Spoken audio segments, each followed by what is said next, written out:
And I was just taking a picture. Oh, I took a picture of this because I thought it was funny. Everyone's so short except for Ray. And I could, like, spot her. because she's so tall. I love her, though. I love her. I do want to go to Breakout Con for Game Gyms, but the problem is that it's at the same time as TCTC. That was right on top of my forehead. Sorry, scrolling. But yeah, I love TCTC, so. First time! I feel so accomplished. Ladies and gentlemen, Panda's finally learned how to stream. Let's give Panda a hand. Yes, all the applause, applause. Congratulations. Thank you. Yes, thank the Academy. Thank your friend. You've earned it. Yes, after 190 episodes, I finally got it timed perfectly. So cute. They're little manatee heads that you're gonna have floating around.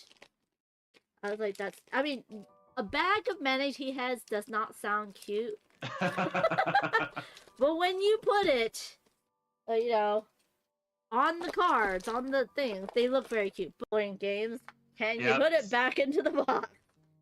That's the game after the game. Exactly. So there's a bag. And I was just taking a picture. Oh, I took a picture of this because I thought it was funny. Everyone's so short except for Ray. And I could, like, spot her. because she's so tall. I love her, though. I love her. It was... yeah, so, yeah. That just says Actually, we're gonna go back in time since you put the starting soon screen on. So we'll just start this whole thing again. That was for the VODs. I'm gonna cut it apart, okay? Dang. It again, but not only did she do it again. I do want to go to Breakout Con. It's the Panda and Phantom show. That was a seamless transition for the first. And I was just taking a picture. Oh, I took a picture of this because I thought it was funny. Everyone's so short except for Ray. And I could, like, spot her. because she's so tall. I love her, though. I love her. That almost worked. I gotta really find out where my box cutter went to. The ceramic one I bought. So this is a snake one. Reel in your destiny. So basically, you're trying. I do want to go to Breakout Con for Game Gyms, but the problem is that it's at the same time as TCTC. That was right on top of my forehead. Sorry, scrolling. But yeah, I love TCTC. So seeing collection.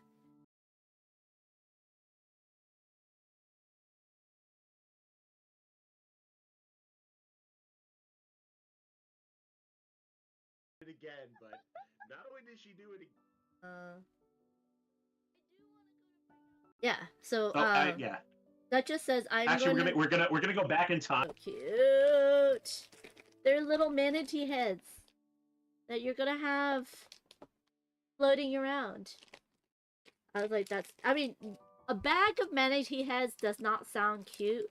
But when you put it, you know, on the cards, on the things, they look very cute. Seeing collection.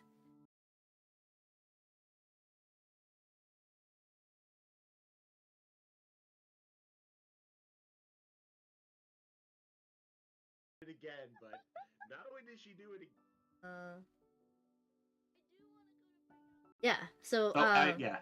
That just says Actually, we're gonna go back in time since you put the starting soon screen on. So we'll just start this whole thing again. That was for the VODs. I'm gonna cut it apart, okay? Dang. 190 episodes. I finally got it timed perfectly. And I was just taking a picture. Oh, I took a picture of this because I thought it was funny. Everyone's so short except for Ray. And I could, like, spot her. because she's so tall. I love her, though. I love her.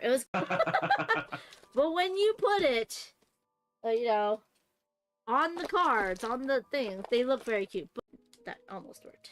I gotta really find out where my box cutter went to. The ceramic one I bought. So this is a snake one. Reel in your destiny. So basically, you're trying. I do want to go to Breakout Con for Game Gyms, but the problem is that it's at the same time as TCTC. That was right on top of my forehead. Sorry, scrolling. But yeah, I love TCTC, so. It again, but not only did she do it again. I do want to go to Breakout Con. It's the Panda and Phantom show. That was a seamless transition for the first time. I feel so accomplished. Ladies and gentlemen, Panda's finally learned how to stream. Let's give Panda a hand. Yes, all the applause, applause. Congratulations. Thank you. Yes, thank the Academy. Thank your friend. You've earned it. Yes, after 100. That almost worked. I gotta really find out where my box cutter went to. The ceramic one I bought. So this is a snake one. Reel in your destiny. So basically, you're trying to grab the snake, but not the eels. Ah! Okay. And as with all Oink games, can you put it back into the box? That's the game after the game. Exactly. So there's a bag. Scene collection.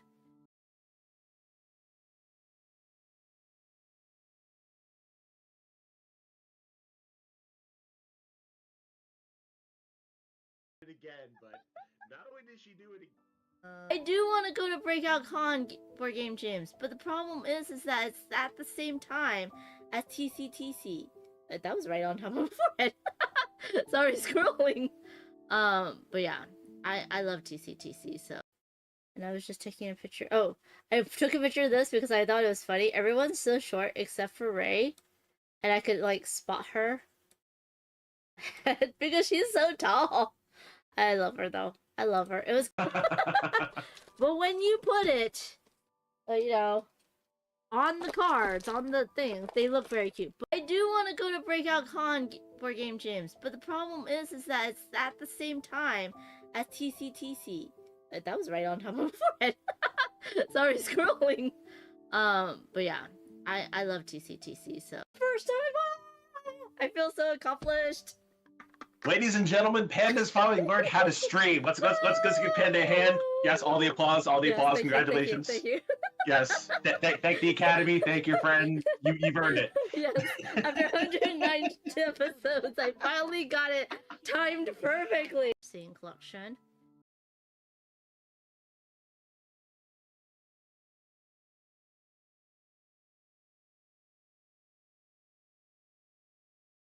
It again, but not only did she do it again. And I was just taking a picture. Oh, I took a picture of this because I thought it was funny. Everyone's so short except for Ray, and I could like spot her because she's so tall. I love her though. I love her. It was so cute. They're little manatee heads that you're gonna have floating around. I was like, I mean, a bag of manatee heads does not sound cute. But when you put it, you know, on the. It again, but not only did she do it again.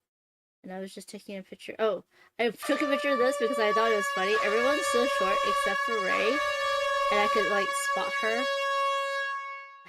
because she's so tall. I love her though. I love her. It was so cute. Hello everyone, I'm Amanda Panda. Welcome to my channel. Thank you Cosmic Feet for reminding me my timer was down. Welcome in everybody. Oh my goodness. Luckily, I was not doing anything important or else I'd be scared out of my mind. Hello Jiri, how's it going? What have y'all been playing lately? Welcome in Cosmic Feet. Thank you so much for being here. All the pew pews. Okay, now they're done. Hey Ben, how's it going? Oh no, they're still going. Still going. Hey Michael, good to see you.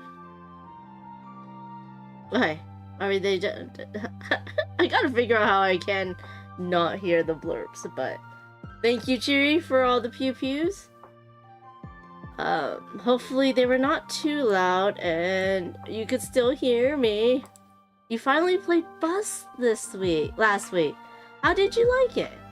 And you pulled out Paint the Roses. Paint the Roses? I don't know. I love Deduction, but that one kind of was a little bit, not something that I was like really understanding.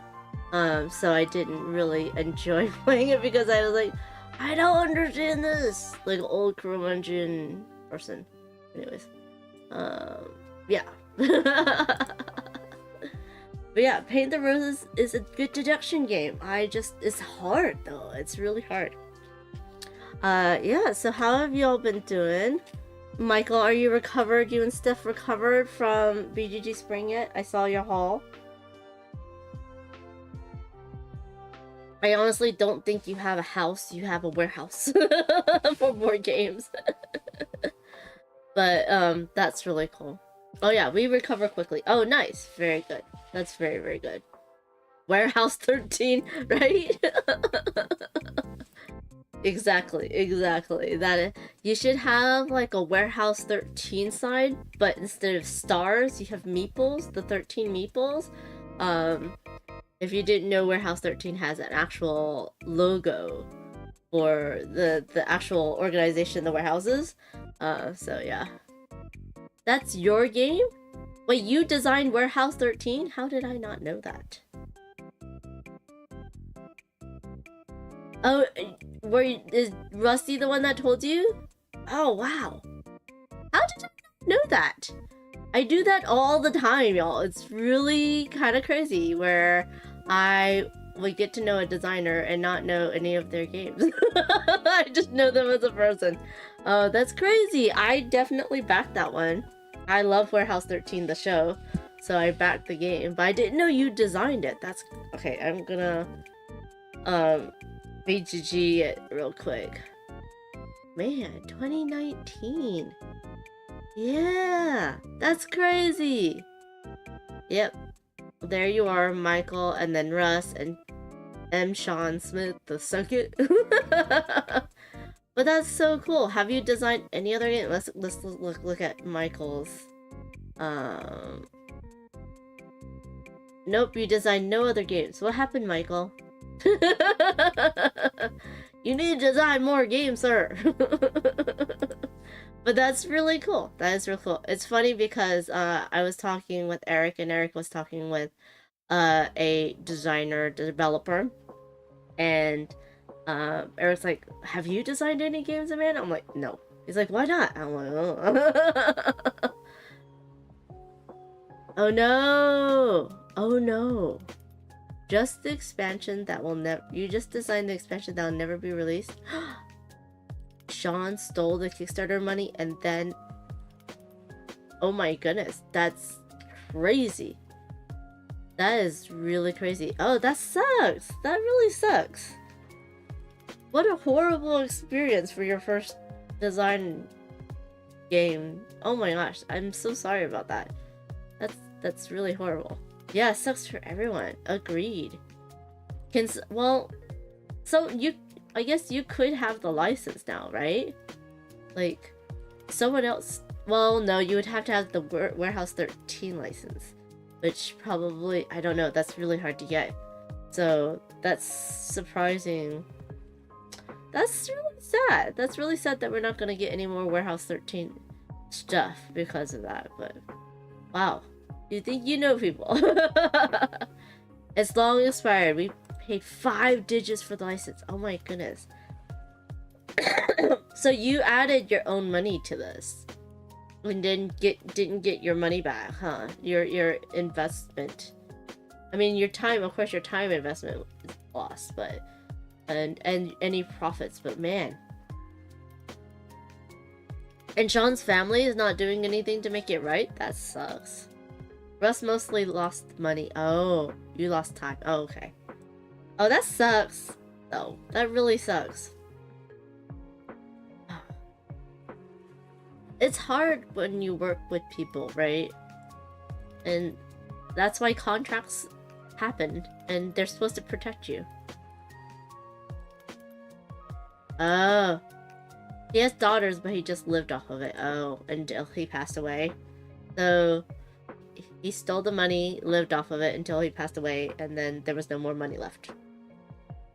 Wow. That's crazy! What a crazy story behind the game. Wow. that I can see that putting you off to doing it again. And especially since you know a lot of the publishers now, right? I guess you would think you would be able to trust them, but you never know. So that's scary. That is scary. Oh, that's horrible, Michael. Ah. That is kind of crazy, though. That is kind of crazy. Things that you don't know that's happening behind the scenes of the board game sphere. But yeah. Wow. It happens. I would design a game again. Okay, good. I'm glad. Because I would like to see more game designs from you. I would like to, you know, play one of your design games. That'd be awesome. I think I just got the base game. I should go find it, actually. It's somewhere behind me. Behind the green screen. Yeah. But what have y'all been playing? You know what I've been playing. It's all been on stream. So, I haven't played anything off. I don't think I'm going to join them for game night tonight. I know John is not feeling well, which is why we're changing the stream, where today I am playing Shuffle Dungeons from start to finish. And then hopefully he will feel better enough next week that we can go ahead and continue our Lairs campaign. It was interrupted by BGG Spring and then illness and stuff, so. Okay, be sure to watch the 11-minute rules video if you play it. Tiny URL on the rulebook. Will do? Will do? Are you saying that the rulebook is not the greatest? I should rewatch Warehouse 13 if I can find it online. I don't know if it stands the test of time. I think it would. There's just some shows that don't. I like rewatching The Librarians. What else was the Leverage was the other one, right? I always get like those two are connected so much in my mind because one, they came out around the same time. Two, they have overlapping actors, and so it was just like, oh, okay. you liked it? Oh, you liked the robot? You rolled it. You wrote the rulebook. Okay. Good to know. Eureka, yes. Oh, Eureka and Warehouse 13 were actually linked. You are correct. And I do like Eureka, but I don't like... See, I like the Eureka episodic episodes, but as soon as they got in... It happens to all the TV series back in that time, is that they would be really good episodic, and then they started an overarching, like, romance storyline. And then when that came to a conclusion, the series ended. Or like there's like an overarching bad guy, which is fine, right? Because then they can find another bad guy. But it was always the romance portion that always ended the series, and it's very sad. And it was just awkward. But I understand why that happens. Like a lot of book series too, where the main protagonist is a kick-ass woman. And, you know, like, of course, there's, like, a romance aspect to it, right? And she's out there kicking butt, saving the world over and over again. And then everybody's like, when are you gonna have a baby? And then it's like, well, if I have a baby, then I can't kick ass. You know, then I can't go fighting to save the world anymore, right? Because I have my own children. And then it's like, then the series ends. And I'm like, yeah, which is understandable that, you know, she can't like leave her baby for days on end and be in like life-threatening situations, but they expect the father to, which is a little weird. But yeah, so anyways, yeah, that's one of my pet peeves. I love episodic books, I love episodic TV shows. I don't mind overarching storylines as long as it like doesn't like end the series, but it's one of those things like, oh, I don't know how. I want to find a good book series where the female protagonist can still be a badass and a mom. You know what I mean? So we'll see. Michael says, fathers tend to leave the cave and kill the mammoth mostly so that the mothers don't have to. Unless you're a lion. If you're a lioness, You're the one going out with your pride and hunting while the father's supposed to protect you from behind. Like, it's just so funny when, like, they're like, oh, the king of the jungle, and then you watch all these animal documentaries, and the lioness are the ones that bring down the kill, and then they eat first, and then the male lion comes in and finishes up. And then if they don't hunt as well as the lioness, because they only hunt like solo or in pairs or in like bachelor groups and stuff. So it was just funny to me. Fortunately, we are not lions. That is quite true. And fortunately for us, both the males and females of our species can go out and get food.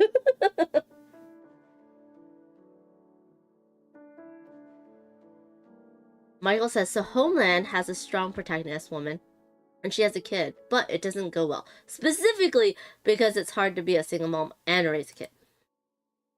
You have to have a good village. Like, the protagonist woman would have to have, like, her parents around, or her siblings around, or for a single mom, right? Or, like, they're good with the fathers.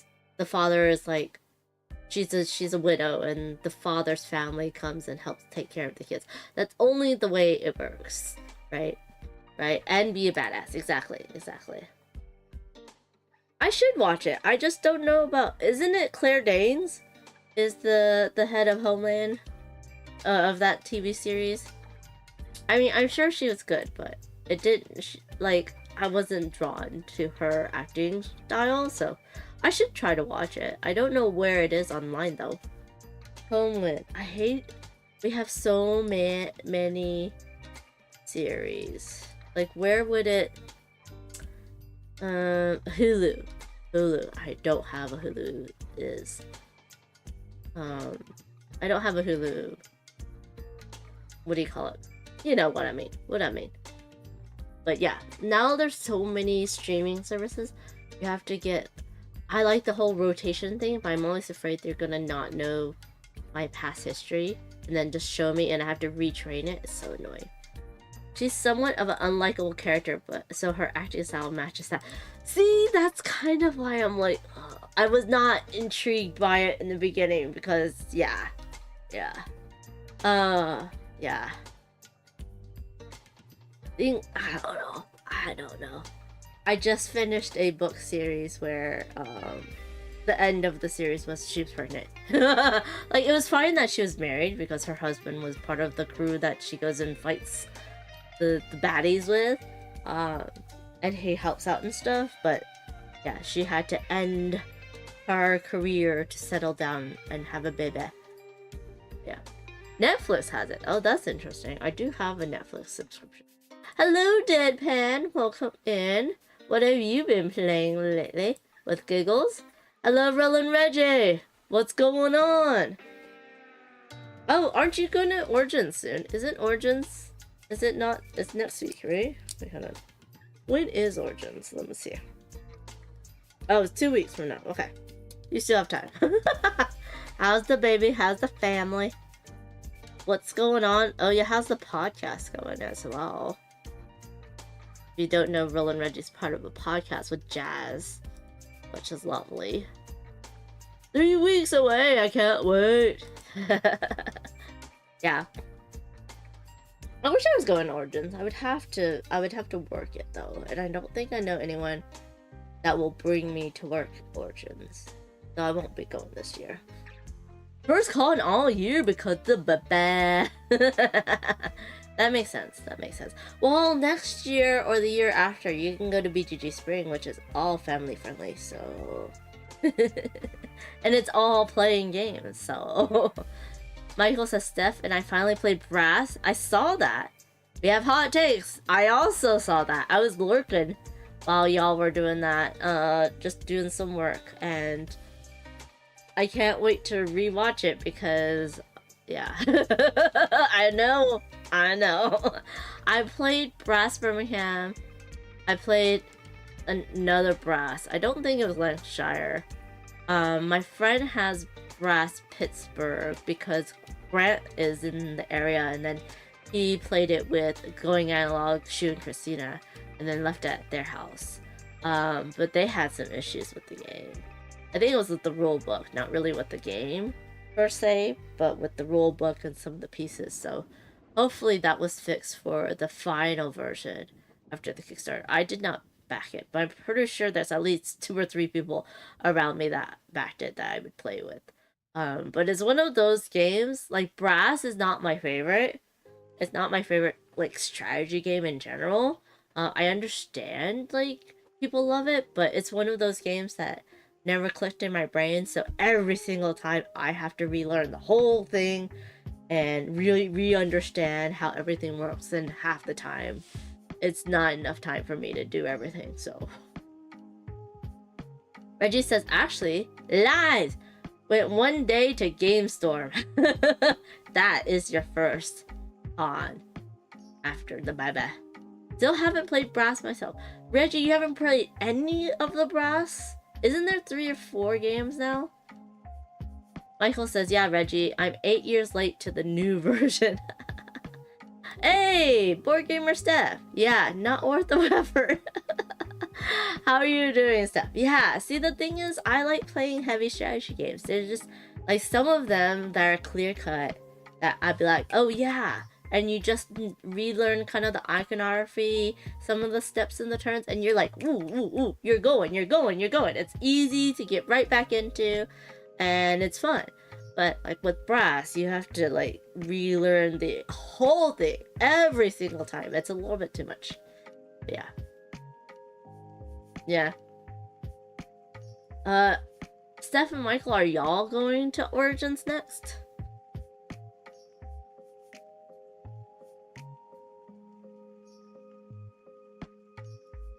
Michael says Brass is a cube pusher to get points with no engine. There is somewhat engine, right?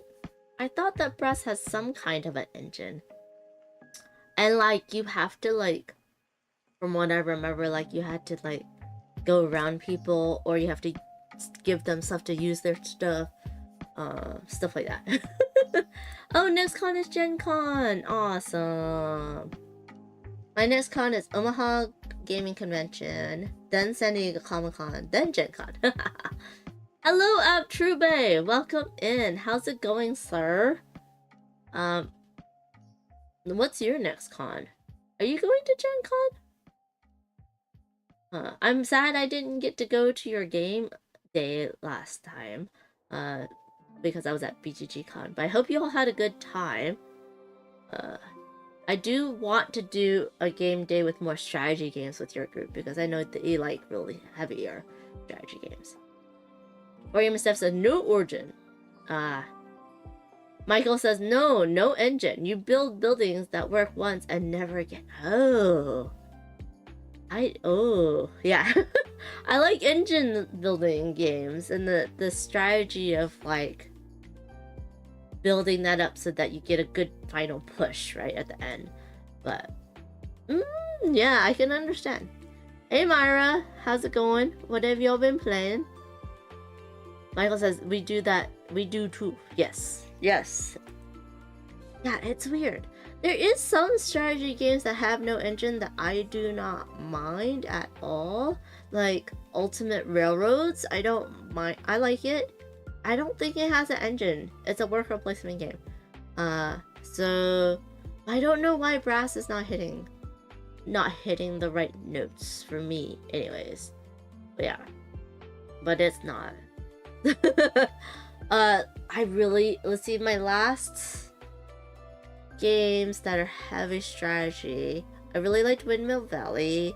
I really liked what's the one from Japan? The sugar one? I forgot what the name of it is. That I played with Jose and Forrest. Sweetlands! Thank you, Michael. See, I'm so glad I could say these weird words and phrases, and people are like, we know what you're talking about. That flows it. I think it has symmetry issues. Oh, because it's asymmetrical powers. So you think some of the characters has better powers than other characters? I can see that. There was some cards with like Moon Calling and Bloodbath that I also had some issues with too. Michael says, because we play all the games. And I always hear it said that way, because that's the way you say it. All the games. But yeah. Oh, asymmetrical maps with actions that line up with regions. Oh. If your map doesn't match what you want to do, you're screwed. But in Sweetlands, you build out your map. So you have to build it right. But yeah. No, I mean, that is your own personal, like, opinion, which is totally valid. It's kind of like Loot, where, like, people just mess you up because they take spots, and then you can't build the map that you need, or they take the tiles that, like, fit perfectly into your map, and it doesn't work. But that's in more of an aggro game than something that has to do with the engine building part. But you can build only in the region that matches the color of the action.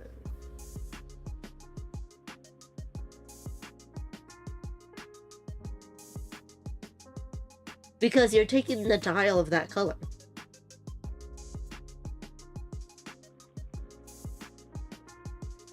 So you have to take the right action that matches the color of the region that you need to go to. Right? Yeah. It's funny because Steph, if you're still here, that whole thing with Michael reminded me of how you hold your cards. And for the BGG podcast with Emily Vincent, which is the latest one, I talked about that. I brought that up. And it was just so funny because we were talking about user experience and different cards and stuff. So I was just watching Steph and Michael just talking about how she fans out her cards, which is really funny. It's just a connection thing. Brings it full circle that you're here. Reggie says, what's with the shrink on games behind you? Thunder Road, because this is an older game, older picture. This is not my. I tricked you. This is not a thing. This is a picture. I'm in green screen. Surprise! Yeah, that's my chair right here, which is not doing anything for the you know, the secrecy of what I'm doing. But yeah. So I have played Thunder Road Vendetta a lot. I haven't gone through all of the expansion that was in the ultimate Thunder Road Vendetta. I finished It's a Wonderful World with Duchess. Is that? Oh, here. I have played Darwin's Journey a lot too. What is that one? I don't know. I can't read what that one is. I can't. Lone Trail something maybe? But I'm pretty sure I have played all the games that are behind me at some point.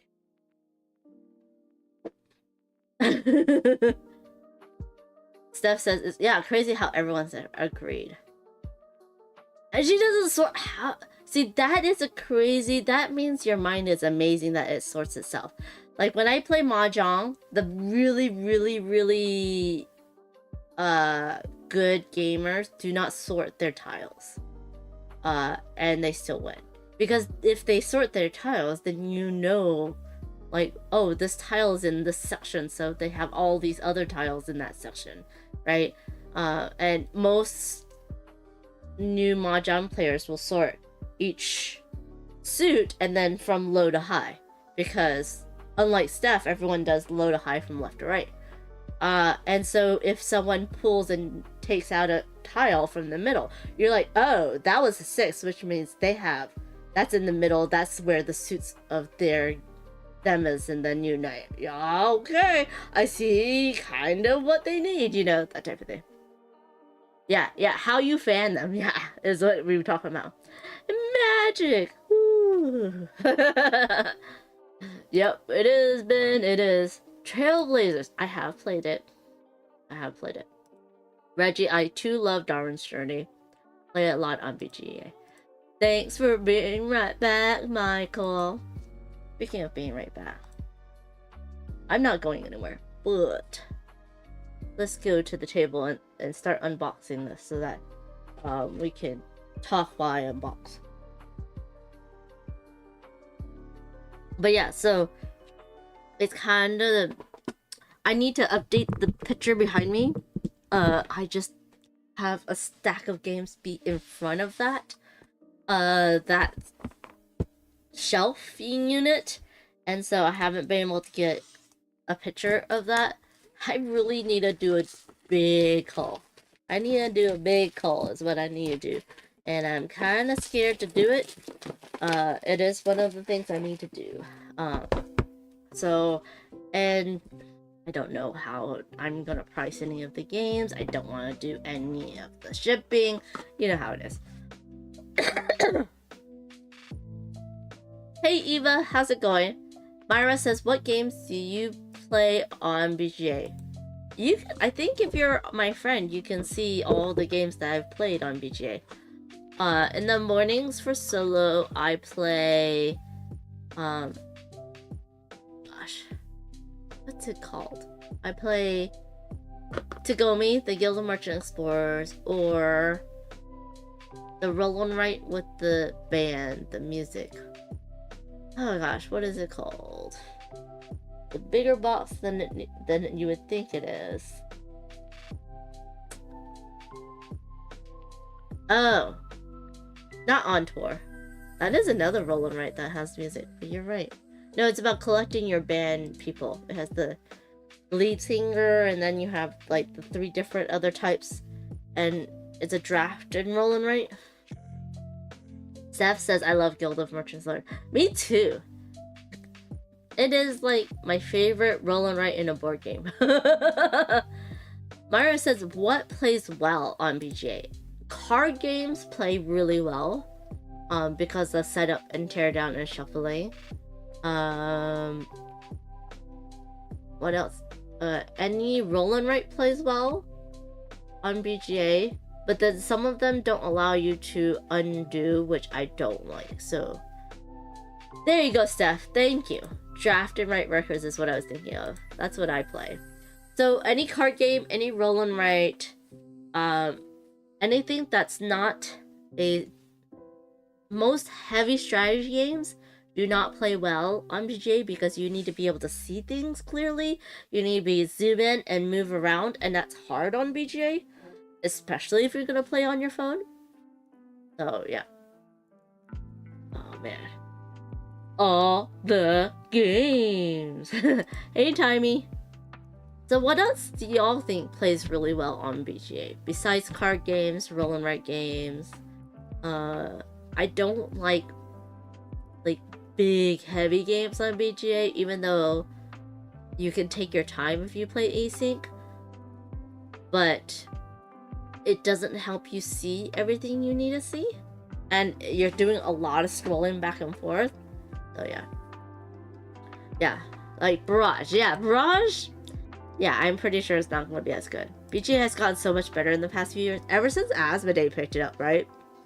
When Asmodee took it over, they added so many new games to the lineup, to the catalog.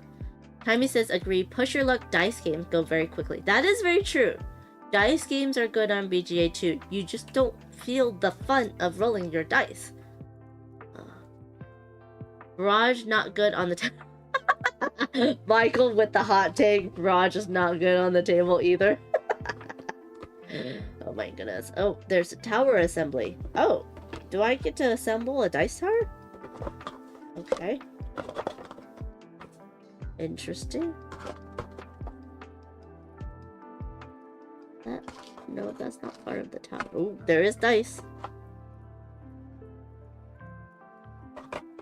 Dude, there was something recently I thought better on BJ was a big setup game. That is true. That if it's a big setup game, it's usually better on BGA too. But I don't know. Sometimes heavier games are just not. Was it Targi's really good on BGA. I really like Targi on BGA. Am I missing a heart? Yes, I am. It's right here. Heart of Death.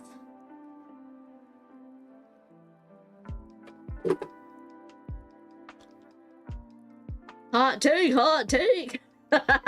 Michael always with the hot take. Y'all, just be aware.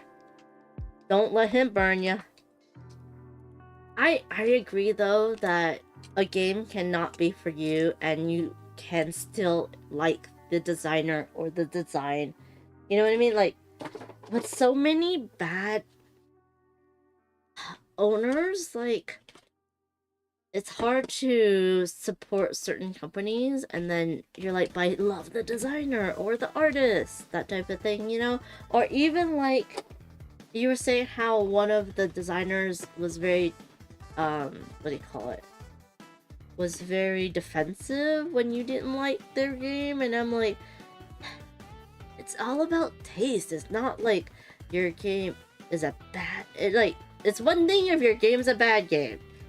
It's a whole nother thing when the game's good, it's just not for you, you know what I mean? So I agree that with any product, it's hard to separate you from your product, but at the same time, you shouldn't take that so personally, because it is just about the product, right? Potion Explosion missed the feel, but good on BJ. Agreed. And you can still see what marbles coming up soon. So I love that, because in real life you can kind of lean and see the next marble in the little hole, and Potion Explosion does that very well at BJ. Michael says you can't police people's behaviors, and yeah, you can't end up hurting a lot of good people by not supporting them. Still, you have to decide what's the best decision for you. Yeah. And it is up to the law to police people's behavior, right? Although right now, social media is doing a lot of policing. So, that's a current problem with social media. Arc Nova is good on BGA, that is true. That is true. I don't like some of the BGA games that when you hover over them and it doesn't pop up the description big enough for you to see. That's not good. What was the game that doesn't even pop up what it says? It just has like a little question and then you have to read what it does. There was a game like that that doesn't actually tell you when you pop it up. I forgot what it was. I'm with people supporting who they want and not supporting who they don't want. As one should be when they're logically... I mean, you can't be mad at someone supporting someone that they want to support.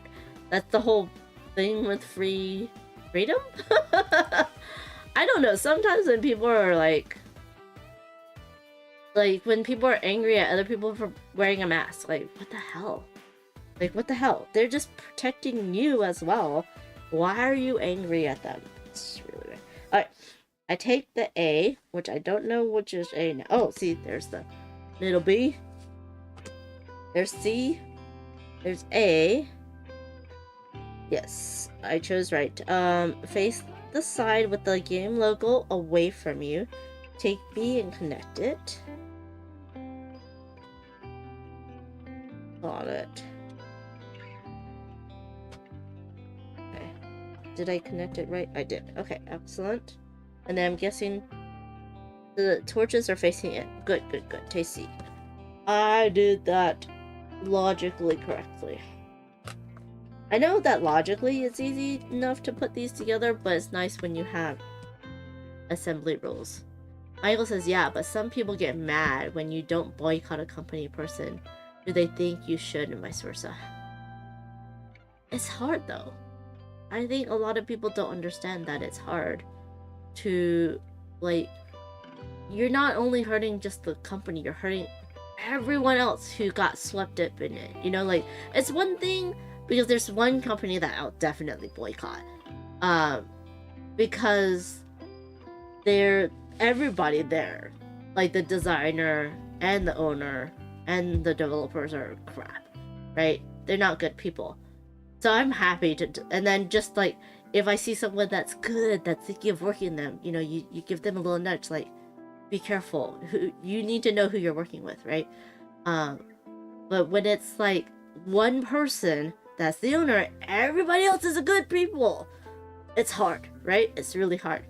And it's like, who do you like? Do you hurt one person or do you help 10 other people? It's really hard. I think saying what you believe or like how you live has become a lot more scary. That is true. Putting yourself out there and being true to yourself is a lot more scary because of social media. Because people can gang up on you, because of bots, because everything is permanent and nothing is deletable. You know what I mean? Like, yeah, it works for you and works against you at the same time. That's why I've been kind of like, do I get a camera for my car? Yes, it'll protect me, but also it can be used against me. You know what I mean? I mean, I don't do anything bad. I might speed like 5 to 10 miles over the speed limit, but I'm going with the flow of traffic. In California, that's not illegal, to go with the flow of traffic on a highway. But like, you just never know, you know? So it's kind of scary. I largely keep a lot of those beliefs. It is hard. Let's see, I need to connect. I connected C, this is D. The torches are facing in, so we're okay. Place it on top of the tower so it connects to A, B, and C. Okay. The light side should be up. Okay. Got it. Wait, is this really gonna keep together? Take E, slide in slot located at the bottom of B. Yeah, but which way up? You say which way up for every other piece. I'm guessing this way up because that's what I'm gonna see. Wait, this is not a dice tower. Is it a dice tray? I'm shocked that this is staying in. Like, it's literally staying in just by the friction and how close these sides are. Okay. And that's it. Don't know what this is for. I think you throw meeples at people who cut you. Clegzilla. Don't be messing with Clegzilla. He'll throw meeples at you. Man, metal dice are so dangerous. Metal dice will definitely mess someone up. But that is one thing that I will not mess with. Metal dice. And hopefully I don't have to take these out and in and out in order to keep it in the box. Because that messes with the cardboard. Oh, I shouldn't have even put it in there. But that's okay. We'll leave it on its side. It'll be fine. But yeah.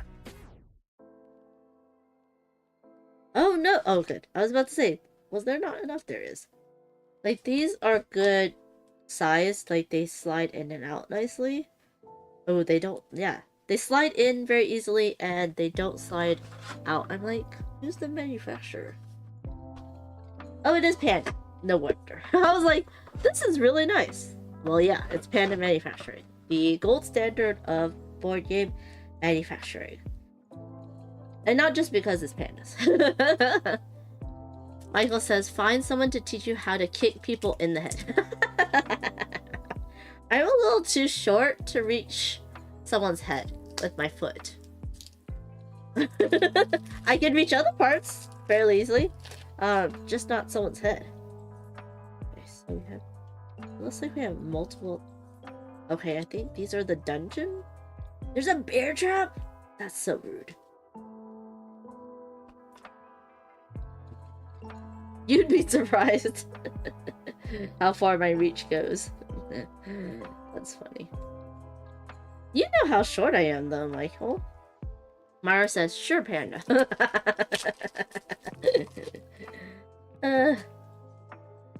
Okay, so...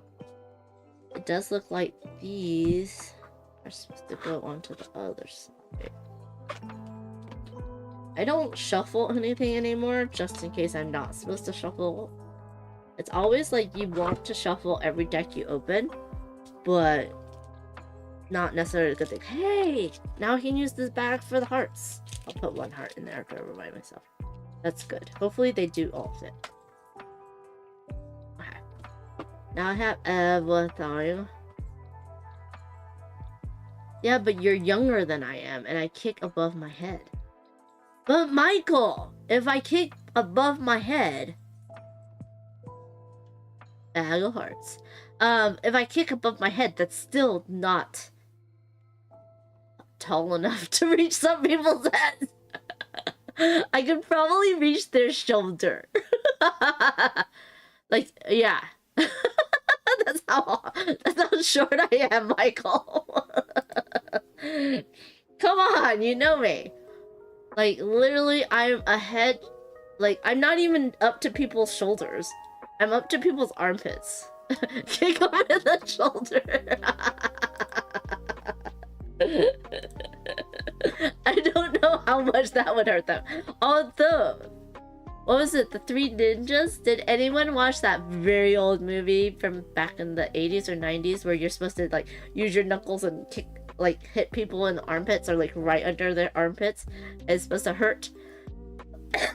I was learning a lot from that movie because they're all little kids, right? And all the baddies are like big grown-ups, and so, you know, they hit them in right below their armpits. They like hit them in their windpipe. They of course kick them in the nuts, which brings their head down like closer to them to hit them in the windpipes. What else? I can't believe I forgot all my self-defense training from that movie. Kick them in the shin. That does hurt. No, what hurts more is if you scrape their shins with your foot. I think it hurts more. Punch. That would hurt my hand more than it hurt their shin. Because shins are just very... They're bone. They're just bone. I always get a runny nose when I stream a lot. Just jump.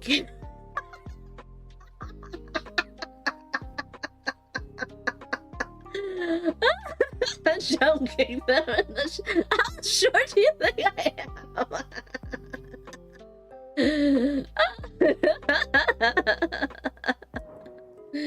Oh, that's terrible. That is terrible. Ben says, come for the board game, stay for the self-defense lessons. You know, board games, it's a dangerous sport, I guess. You have paper cuts, you have the cardboard dust from all the unboxing, you have metal dice, you never know what's gonna happen. People are flipping the tables on you, I mean, come on. That is so funny. That is so funny. Oh my goodness. By the way, I got sent this from Luma Imports. If you don't know Danny Lowe, who used to be working with Flat Rubber Group. I think that got disbanded, or I don't know about if, but the company I don't think is still going. And then Luma Imports started, so she's working with Luma Imports. And she's a wonderful person who's very supportive of people like me. And I got sent this in the mail, and so I am going to check it out and learn how to play. It looks like we are going to... It's a co-op. Ah!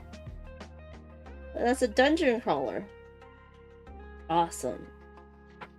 And we are not going to go any more difficulty than we need to. Right, y'all? Right? Especially when we're learning the game. We have a dungeon deck, combat. Okay. There's the solo play. Control 2 heroes instead of 1. Okay. And then you could have a crumbling dungeon. Ooh. A hidden dungeon. I don't think I can do that. Danger zone. Win or die. Oh my goodness. And the next levels. Wow. Okay. Interesting. But yeah. It was funny. I was just watching a short form video that Grant Lyon put out, where he was like, dating board gamers is like the most secure, safe thing, because all he does when his girlfriend is out of town is play board games. And I just thought to myself, as long as you're not going to conventions. There's some stories that have been told. But I personally have not found a board gamer that's single and that is good financially. I guess if they work, especially if they work at the industry, right? And is less weird than I am. If that makes sense. So I don't know if I can find someone in the board game industry. Steph and Michael, did you meet through board games, or did y'all meet outside of board games and then play board games together? Because I think that's most board gamers. Like, they meet outside of board games and then they find that they both love board games, and so then they're like, oh yes, we both play board games together. But most of the time you're playing board games not with your significant other, if that makes sense. So I don't know. Michael says, I'm single, but not really. You're married to board game. Steph says, yeah, we met when I learned Warehouse 13. Oh, that's interesting. Board gamers secure financially as a unicorn. Kinda true, Eva. Kinda true. Well, in the industry. Like, if they work outside of the industry and they just enjoy board games, that's a totally different thing, right? My ex-wife did not like games. Well, she is your ex-wife. It is a lifestyle, y'all. It is a lifestyle. I mean, yes, there's a lot of casual gamers in which it's not a lifestyle, but for a lot of us, it is a lifestyle. But you know what? I'll just have one of each. Yup. Oh, hey, we're gonna fight monsters, build routes through the dungeon, defeat the boss waiting in their lair. We will loot and equip powerful items to survive the dangers that lurk around every corner. Okay. I don't do a lot of dungeon crawlers, so this is gonna be interesting.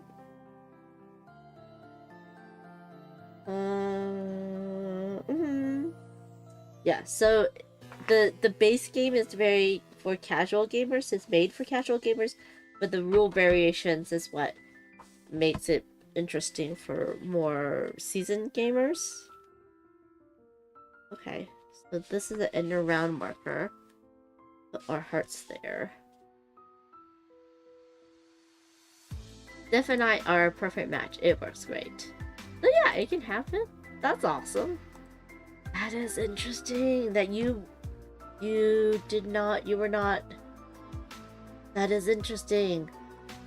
Because how long before you helped design Warehouse 13 were you in the industry?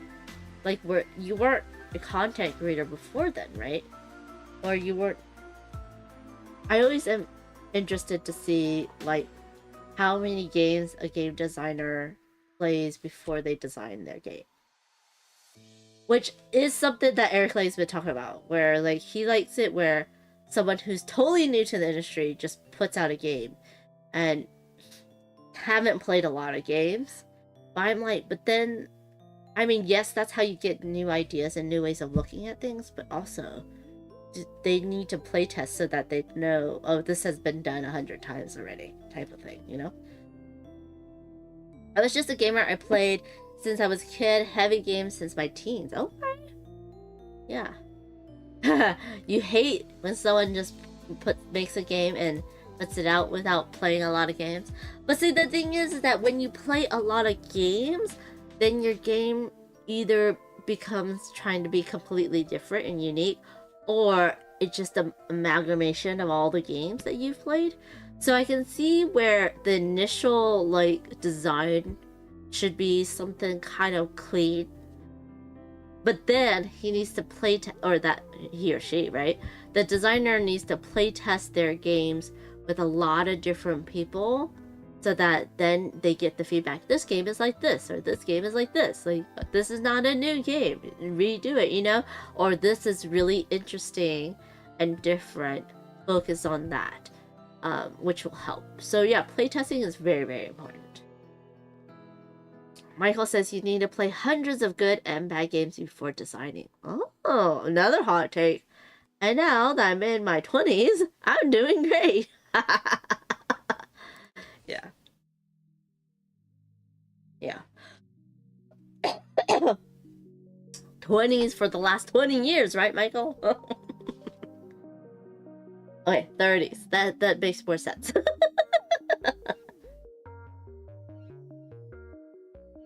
I'm still older than you. The last 36 years. You've been in your 20s the last 36 years. I can't say that you are 30s for the last 36 years because that doesn't make sense to me. But I can see you being in your 20s for the last 36 years.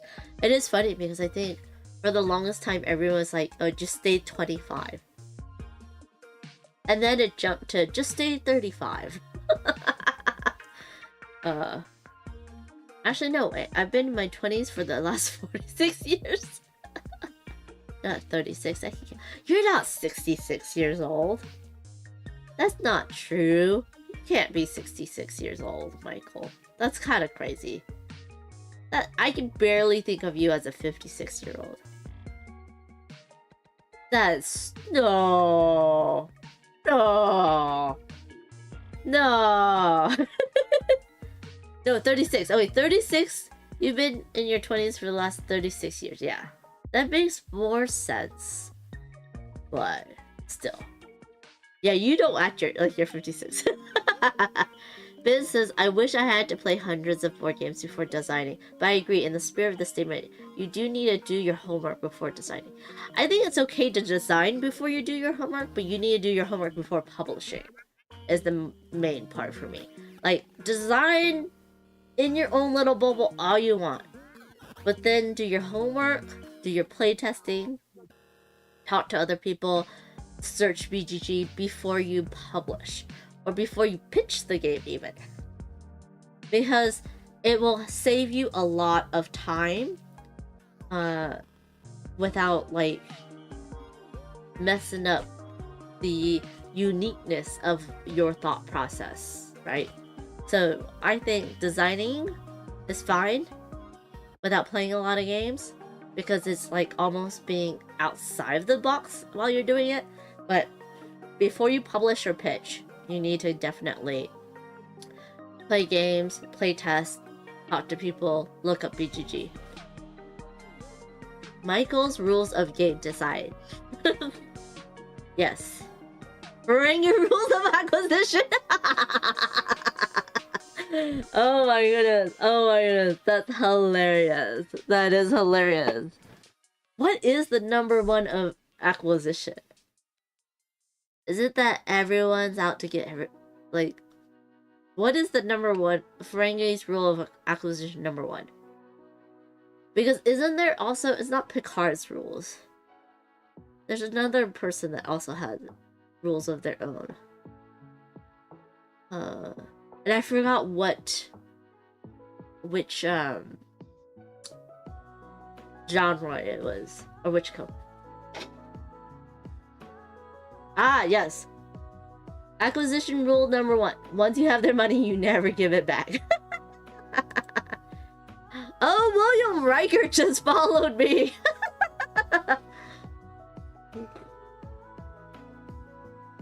Just so funny. William, welcome in, William Riker. I was just rewatching Star Trek, Strange New Worlds, and it was the episode where Lower Decks had it overlap with Strange New Worlds, and he says Riker maneuver. Yes, number one's in the house. Please excuse me. Okay. But yeah. And it was rule number one. So, yeah. I had to jump in. Rule number 1. We summon number 1. But then it's funny because in Strange New Worlds, he has his own number 1, right? So does that mean that number 1 is just... But then, Kirk is not number 1 on his own ship, right? When he was the first officer, he wasn't called number 1. Stupid Paramount canceling. I know! It's really annoying. It's really annoying, Eva. It's just stupid people that don't understand what actually happens. Yeah. Michael says, I often use the Riker maneuver to get back into my stream seat, and then the Picard mover to pull my shirt back down. Oh yeah, the Picard maneuver. Because those uniforms, oh my goodness. I can understand that everyone is somewhat fit because, like, the food, you don't have to have a large portion because no one's taking any leftovers, because you're just synthesizing it and then you're just, like, dematerializing it, right? So there's no waste and there's no landfills and stuff like that, but my goodness, they could have done something more comfortable than those uniforms. Number 1 is affectionately the second in command title. Okay. You're right. The first in command is the captain. But I don't think Kirk was ever called number 1 when he was the second in command of whatever the ship before he was in the Enterprise. Right? William Riker says, let's hope you never need to pass the Kobayashi test. You'll never pass it. That's the whole thing, right? You have to do yourself. Yeah, because you can't. As we all know. Eva says 1 tablet stream and 1 tablet recipe. Why are you not telling me how much oil? Oh, wrong tablet. What are you making, Eva? What are you making? I'm thinking of buying some sourdough starter and start baking bread again. That is true also. Kirk never called Spock number 1. Number 1 was only Picard and Riker and Pike and his number 1. Spock was his XO, which is the same thing, right? And it was just really interesting to see in Strange New Worlds how, like, Spock and Kirk meet, and their Kirk, how it's different than the OG Star Trek series, right? And how it was interesting. I thought that Kirk pulled everyone together on the Enterprise, but everyone was already on the Enterprise and knew each other, and then Kirk was the odd man out and then came on board the Enterprise, which I was like, oh, well, that's interesting. Vegan ginger cookies. Ooh. Measure a half cup of oil. Yes, Eva, you need to measure a half cup of oil. That's interesting, vegan ginger cookies. I can see it with the snap that you don't need the egg, right, for the fluffiness or the chewiness. I'm still behind on Strange New Worlds in season 1. Oh, sorry, not gonna do any spoilers. I think the Lower Decks crossover is in season 2 too, so just be aware of that. There is gonna be one, which is really fun. You need to get going so we can talk about it. Okay. So we have, these are the hero cards. Everybody knows that Kirk comes on later. I'm glad I did not spoil it for you. We have an acolyte that has 2 sides. Why is it 2 sides? Do they increase? Oh, they do level up. Okay, they do level up to their other side. They're all the same. Play your first monster and then level up. We have an acolyte, incinerator, cursed, jester, mage, hitman, scout, and vulture. So I need to pick 2. Yeah, I watched all of Picard. I watched the first season of Strange New Worlds, so I'm, well, 1.5. And then what was the other one that they put out? I'm on episode 8, season 2. I watched the first 2 seasons of Lower Deck, and I did watch all of Discovery. Oh, I'm currently going through Murderbot, but I like the audiobooks of the Murderbot series a little bit better. What do I want to be? I don't want to be cursed. I always like being the mage. I kind of need something that will be more of a health. But you know what? That's the pitman. Maybe I'll be the pitman and the mage. And then I have to find them. Pitman and the mage. Ooh, maybe I should do it by color. This is the pitman who's green. Mage blue? That's not. Nope. Who is she? She's the jester. Right? Yeah, she's the jester. Which is blue, which is what I usually am. Oh no. The mage is purple. That's fine. Bye, Michael. Thanks for lurk. And work. Getting UKGE FOMO. I know. I am too. I really want to go to UKGE. It's on my bucket list.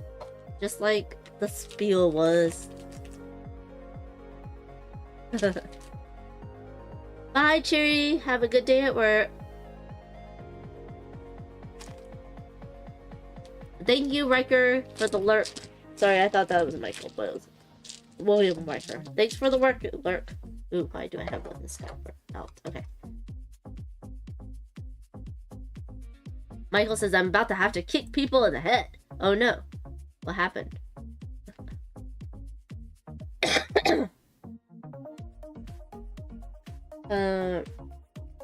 Hero token. Okay. Random boss monster. I teach KT. Oh no. You take KT sheet. That's funny. What does KTZ stand for? Is that Taekwondo? Is it a boss? Red are the boss monsters.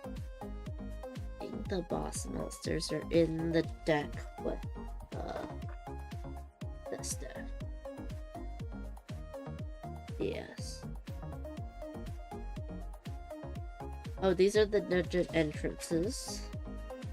These are the boss monsters? Oh, okay. Right? 13 boss cards and 12 monster cards. How do I know the difference? Boss and monsters have the same back. Well, similar back. Okay, similar back. Wait. Nope, I don't see. 1, 2, 3, 5, 6, 7, 8, 9, 10, 11, 12. These are the monster cards. These are the bosses. The difference between the backs are these little things on the corners or the sides. Okay. Wait, but then we have these. How many should there be? Okay, there's Taekwondo. Isn't that the one where you can have a smaller opponent take down a larger opponent? Random boss. With gates equal to the number of players. So it's 2-player. So I'll randomly take this boss. Frozen Forge Master. Okay. Place the boss face down in the center of the table. And return the rest. Okay, so we have to build our dungeon.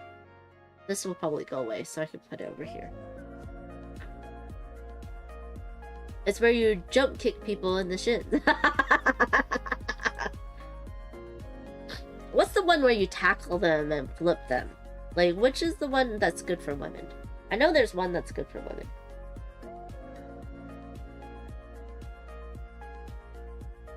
Dungeon entrance.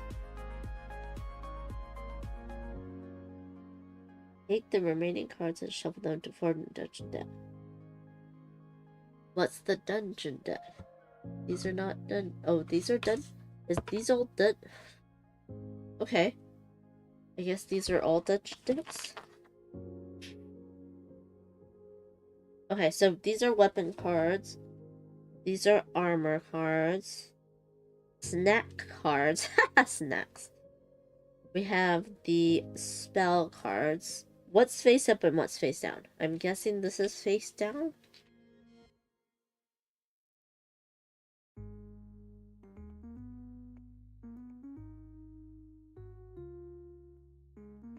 Room side up. Yep.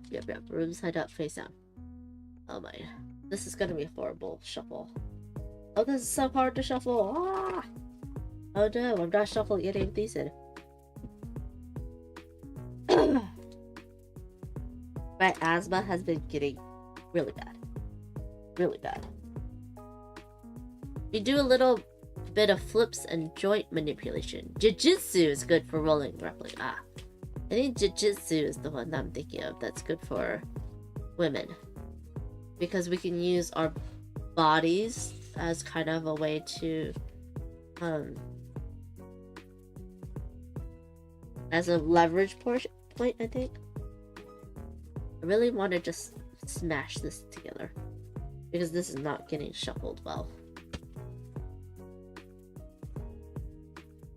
Okay, deal 3 cards for each player in the line and extending towards the players. This creates a grid for the dungeon to be built on.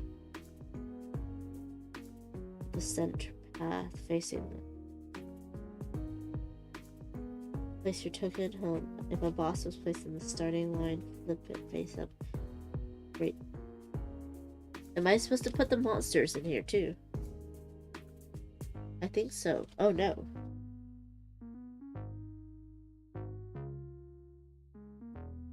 Oh, it's a monster.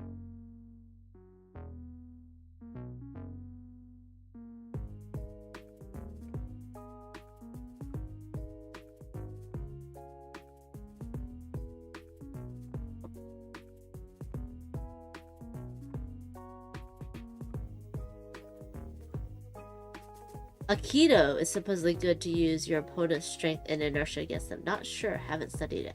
Oh, that might be the one I'm thinking of. I have not done any real karate. I did like a summer camp of karate once, but that's it. I know, is it a good workout? Some of it is, and some of it it's not. It's gonna be good enough. Okay, so from the boss, we'll go horizontal. I do. Oh, is that gonna work? Deal 3 cards for the starting line. Add a dungeon entrance to the end of the line. Yeah. I don't think. It doesn't say per player.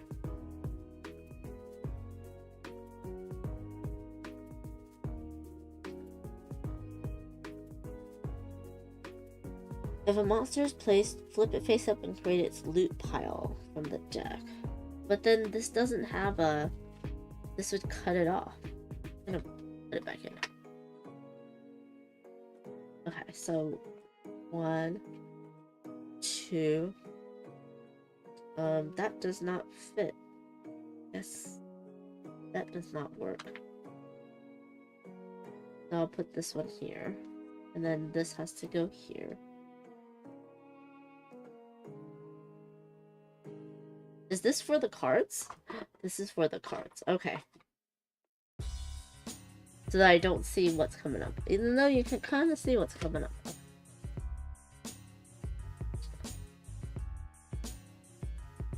I'm gonna try to keep it... like straight, but it's probably gonna go wonky at some point. And 1, which is not gonna work. Not gonna work. Like, how am I gonna... That's not gonna work.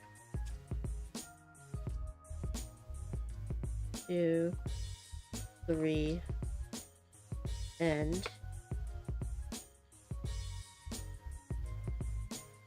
Okay. And then the next person. Players pick up the cards. Oh, and they're starting line to form a hand. Oh, so I don't need to line it up, but that's okay. It's just so that we can know where things go. Got it. These are our heroes. Do this. Okay.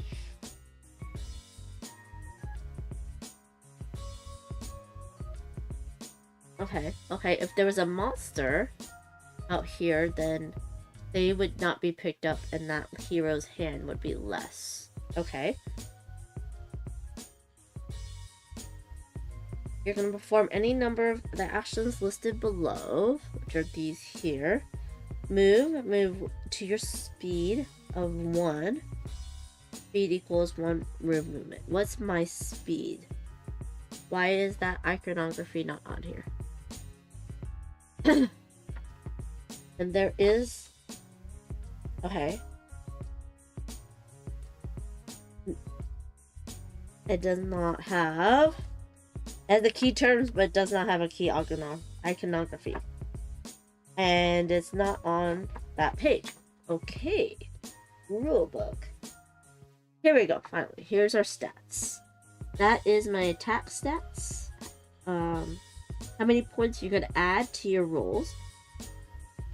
1 roll is my base attack. I'm guessing the red is for the boss and the green's for the heroes. Health. How much damage you can take before the hero's knocked out, which is the hearts. And then speed. This is how many rooms you can move each turn. Okay. So I can go move up to my speed. Movement can be broken up over the course of your turn, which is nice. I can draw 1 card per open path of your room you're currently in, once per turn. You can play any number of cards from your hand. This includes using a snap, equipping an item, or building a room next to you. Okay. But I can only grab 1 card per turn. Play any number of cards, draw 1 card per open path in your room once per turn. I could move up to my speed, can be broken up. Use a card's power. A power can only be used once per turn.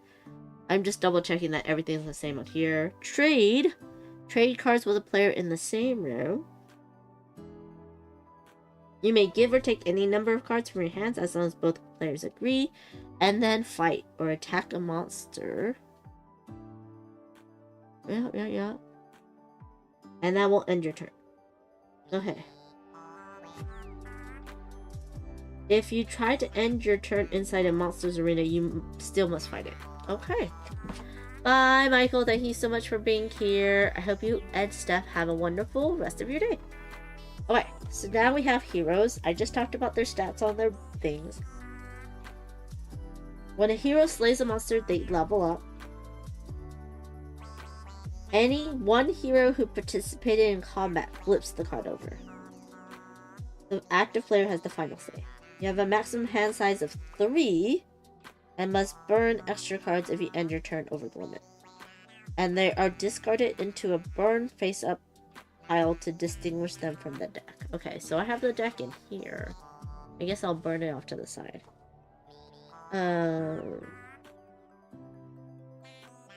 Okay. Oh, so because the cards are double-sided, we will choose what side to use when we play them out. So this is a dungeon, and then these are the... What is that? What is that? That is... snack or corridor cards. And then I have one of these purple ones. Which is armor. Yeah, armor or ward cards. Okay. I have to figure that out.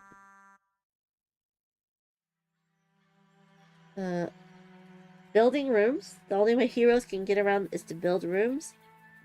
Okay.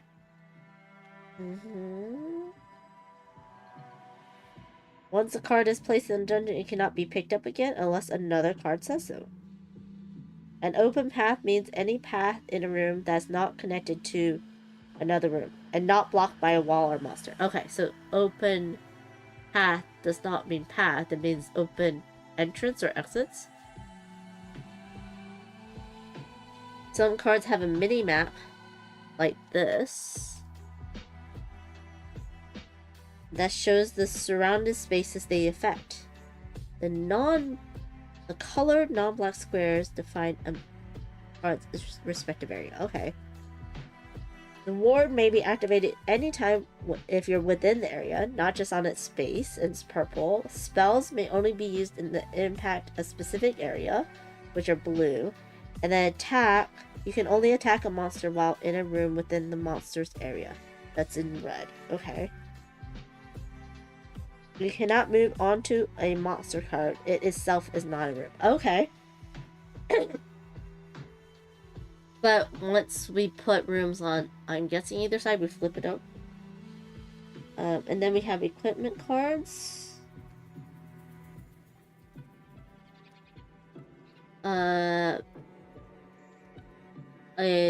Which is basically good things, right? You can equip one weapon, one armor, and one spell. Okay. You may equip your hero by placing these items next to you. Oh, okay, so it's doing like a top. We'll have to do something like this. Because they're gonna put a card. Actually, we can do it side by side, I think. Well, we can do that. We'll do that for now. Basically, it's these 3 spots that you're adding to it. To change equipment, you must burn the old card. So you have to basically discard it. And then upgrades. You can upgrade it by meeting the card's unlock requirements. Okay. However, the equipment will lose its upgrade if its unlock requirements are no longer fulfilled. Oh, it's not a one-time only. You have to continue it. Okay. These are the corridors and basic rooms. They have no special effect, but they are building blocks to the dungeon. These are snacks. Single-use items, instant power bonus. They can be used anytime, even to interrupt a combat outcome, and then burn, discarded. Snacks may be used on other players, even if it's not your turn. Oh, that's good. I have Trailblazer Biscuits. Build the top 2 cards from the deck anywhere on the map. Fudge Dice. Change one roll die into any number. Oh, I need to keep that one. Trailblazer Biscuits. I have 2 of them. Okay. Then we have... So this is this guy's hand. I think I need to really move these over. Okay. I don't know what the end of the round one is for. Let's do this. That we can have each other's hands on the bottom. So this is his hand. And this is his hand. There we go. Might have to move it over. But for now, that will work. We have traps that are pink. When you enter a trap, you have to roll a die and add your speed. I'm guessing your movement. If your roll is equal to or higher than the trap's number, then you pass. Okay. And weapons are on the other side of traps, and they allow you to give bonus to your attacks. Okay. The number on the weapon card is added to your character's attack roll. We'll have to go through these again. Then we have the purple wards, which I have here. Okay. When you're within a ward's area, you may activate the effect on the card. Okay. And I'm guessing all the squares are cards. And there's armor on the other side that gives people additional health. And you can place damage tokens on your armor instead of your hero. Oh. So this has 2 health, so I'm guessing this armor has 2. You may move through walls and across empty spaces. Wow, that's interesting. But the actual room is shift a room in this area 1 space. Oh, that's interesting. Oh, you can destroy your armor. We have shrines that are blue that have unique powers. Spells are on the other side. Can be used on your turn. It may have additional requirements. And then we have the monsters. Have attack, health, how many dice they're gonna roll. Heroes only roll 1 for the base. Okay. Wounds are in black. That's dealt to the hero. And red are divided amongst the heroes. Oh. And then there's an effect that happens. Loot. How many cards are placed under a monster when it's drawn or played face up? Okay. Things we get. Flip ability. An effect that trigger immediately when the boss is revealed. Okay. Seems very seems self-explanatory so far. Okay, all the monster and comment stuff I think I'm gonna do when I get to there. I'll read it then. So for the solo play, I have 2 heroes instead of 1. And it says 1 other. I don't want equivalent. I can't do a... Okay. I think I'm just going to... Okay, so I'm just gonna have monsters wins ties in combat. Which is win or die. Want tougher monsters? With this game merit, the monster now win ties in combat. Which is not good, but that's okay. Okay, so first things first. So we get to perform all of those actions in any order. Okay. Do we only get to play it once? Or what is your turn? You will perform any of the actions below in any order, but fight ends your turn. Okay, and then I guess the next person goes.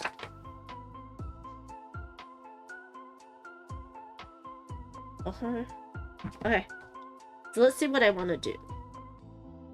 I do kind of want to build the top 2 cards from the deck anywhere in the map, which is fun. And then I can use that to move. So we're gonna play card a Trailblazer Biscuits. We're gonna get the top 2 cards and build it anywhere. Go down. Oh no. This is the top 2 cards. Actually, we can do this. And then we'll do this and maybe do this. Keep everything on that end. That'll work. And then I can... Well, I can move up to 2. And then I'll need to move again. I think I want to keep my fudge dice for later. There's no... I can't trade with anyone. I can move. Oh. Open back. Before I did this, I drew 2 cards, which would be these 2. And then I'm gonna do this, which is... Oh no! We have a monster. Okay, so let's see what I drew. Fire Stake, burn your hand, which means discard it, and then draw 3 cards from the deck. And I got 2 of those. I did not shuffle well, is what I did not do. This is my hand. But I know we have a hand limit. Does the hand limit come into play at the end of the turn? At the end of your turn. Alright. So I have to play these out. Because I did the Trailblazer. Build it anywhere. Auctioneer. Players may trade cards while they are both in this area. So, where the auctioneer is everywhere connected to it. So, if I can build it anywhere. You know what? I'll just build it up here. And then it's this one, these 2, this one, and this one. And then everything in between. And then we have a monster. So, when a monster comes out... Bye, Ben! Thank you so much. Have a good day. Hey, Chocolate Wine! This one looks pretty cool. Yeah, it seems like we're building the dungeon and crawling through it and trying to get the monster. So it looks like this could be fun and pretty straightforward, which I'm hoping for. Let's move these off. That. This is for the monster. Okay, so we have our starting boss, but we need a monster. So, when the monster comes out, we put it face up. And then I don't see a flipping thing. Where am I supposed to put it? Let's see. When face up, these enemies are not considered rooms. They do threaten area in the dungeon. Don't I always put it face up? Or do I do it face down? It looks like I might do this face down. It's only when we set up in the starting line does it flip up. So this is face down.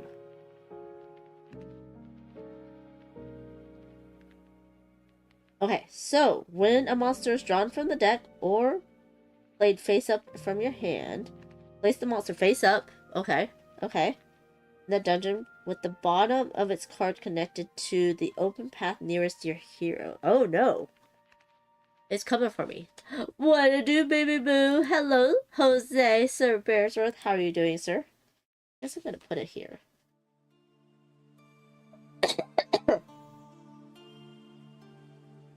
Okay, what's the loot stat again? Loot stat. Where's the loot stat? Oh, there it is. I don't see a loot stat. Oh, there it is. It's 3. Okay, so I have to draw 3 cards.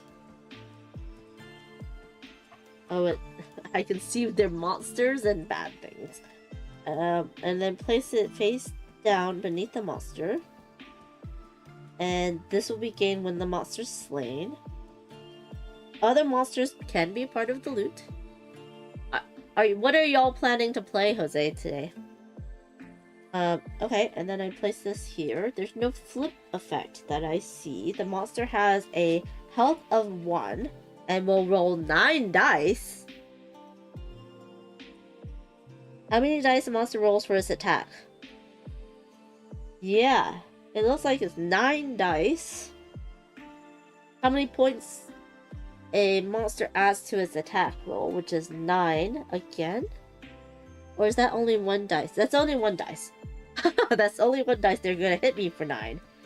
Build, and then build the top 2 cards from the deck in this area. So the area of the monster. So basically orthogonally adjacent to it.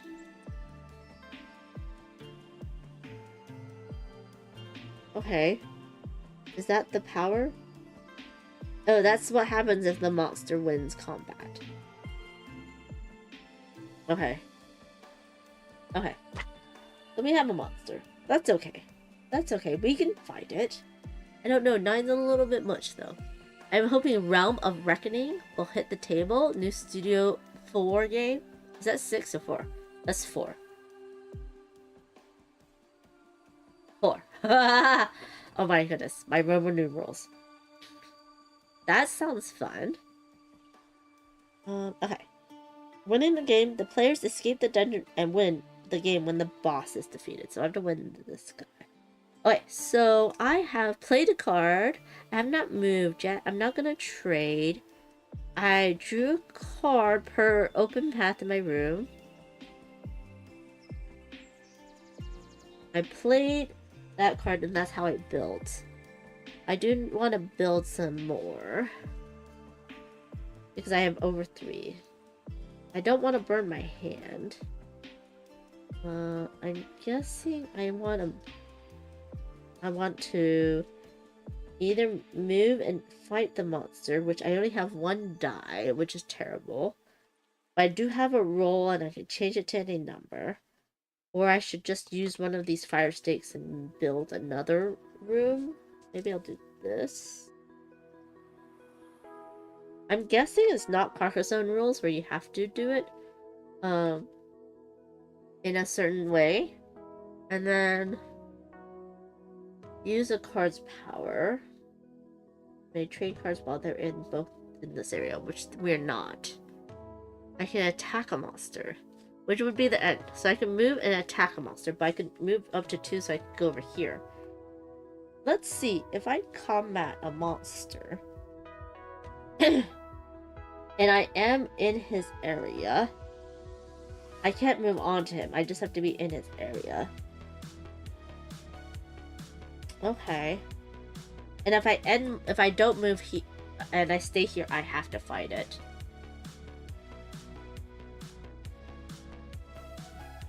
Okay. Other heroes within the area could assist. There is no one else. Okay. Monsters can assist one another? What the hell? Okay. Anyways, so let's try combat. The current player rolls their heroes and monsters dice, including additional dice from assistance. So we have one monster dice, one hero dice, because hero dice starts that. And I think I maybe be able to do this next time. Oh, I might need it. The player's total attack is determined by following. Add the hero's base attack, which I am at 1. Any equipped... I don't have any equipment.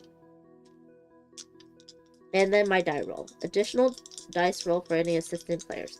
The monster's attack is the monster's base attack, which is 9. The monster's dice roll.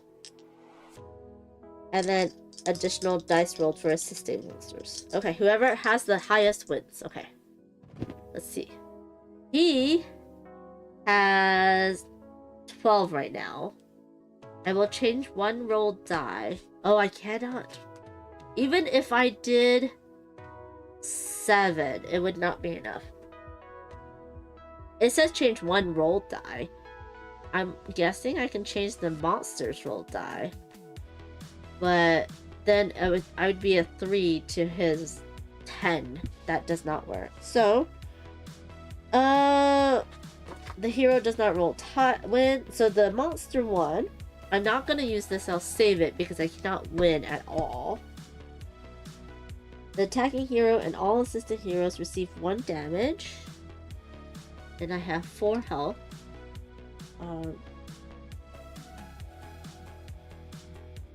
For each black wound icon on the monster. Done. The monster deals 1 additional damage per 1 red wound. Done. I am halfway dead. The monster activates its power, so build the top 2 cards from the deck in this area, so next to him. Which will be something like that.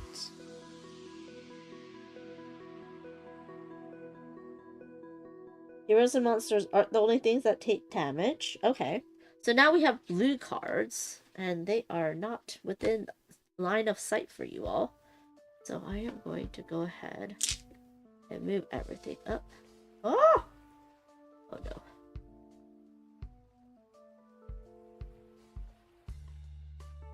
There we go.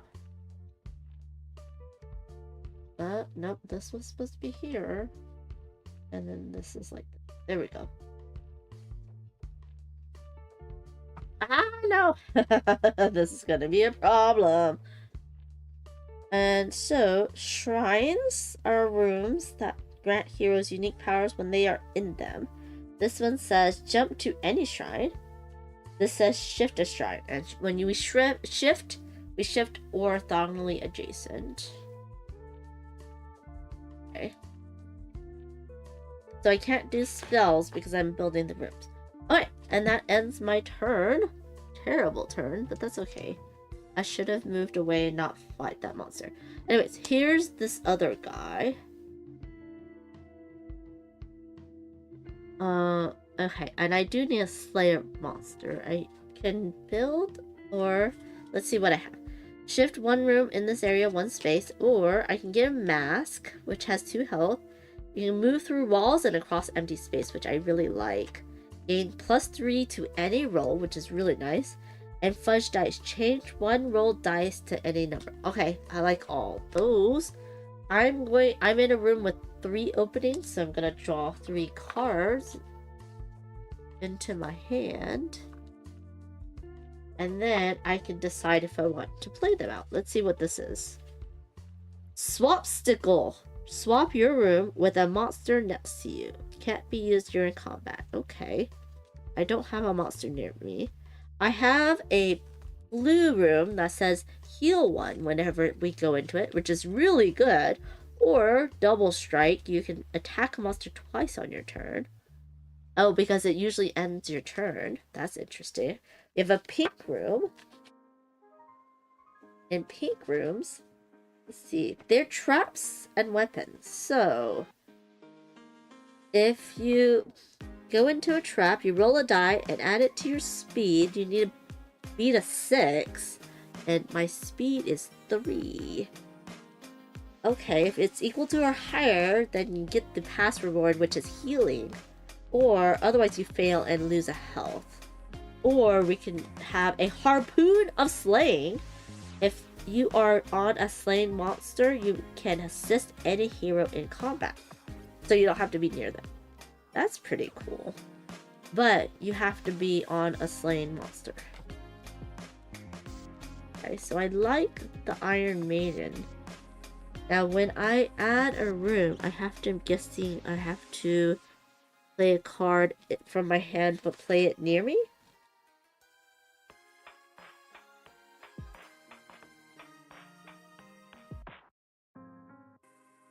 It has to connect to an open path of the hero.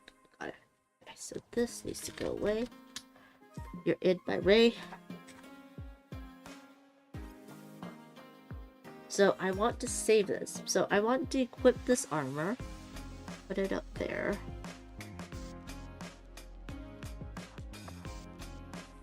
I want to save this.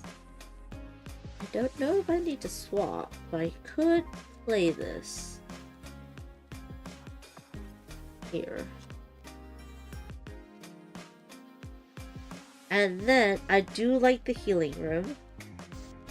Let me see. I feel like the healing room needs to get closer to monsters though. But I like all of those. You know what? We can put the trap over here.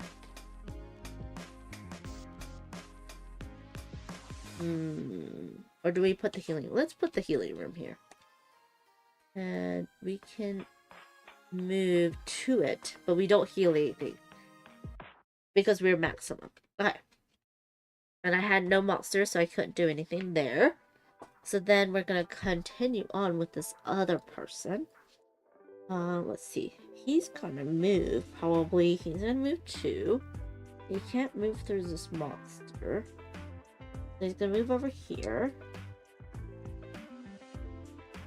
So any player that's... So that player needs to go near this player.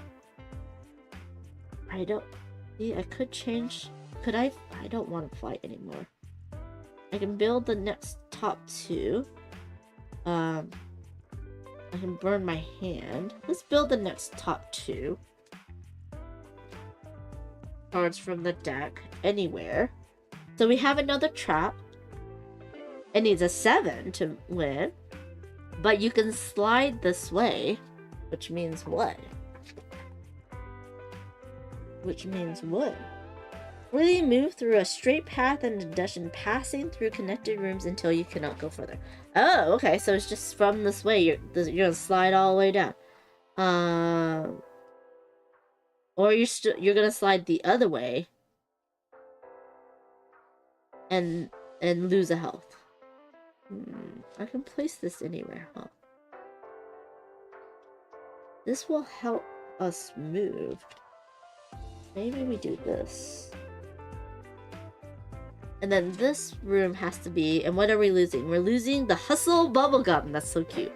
All heroes may move 1 space. Okay, we're gonna lose that. And we're gonna put this here. I've moved already 2. Oh, I shouldn't have moved 2. I'll move 1. I've already done the move. I still have 1 move. I've already done the... I have not drawn a card per open. So I'm gonna draw a card per open room, which now I've done. I wish I had cubes with me. I'll use my penguin to say I've done this already this turn. You may avoid combat while in this area. Ooh, that's good. That's really good. Or you can take damage for any hero in this area. Protector shield. Oh, and it would be... Ooh. It's a 3 shield. I think I want the shield. I'm gonna take the shield. Okay, so I have played cards. I cannot trade. I've done my draw. I've moved, even though I can't move further. And then I've used the card's power. I cannot attack. Well, actually, no, I cannot attack. I don't want to attack yet either because I don't think I can hit him. So now it's this person's turn. Let's see. They probably draw cards first, which seems like the most easy thing to do. But then I've done that. I have a slide where you can basically slide down, and it looks like you would slide like through the room, which is really interesting. Let me see if it says that, because that does not make sense. Freely move through a straight path in the dungeon, passing through connected rooms until you... But this is weird because there's only these 2 connected spaces. I guess it's just saying slide, but I'm guessing it's only through connected rooms. That's interesting. I don't like the iconography of that. That's confusing. Let's see.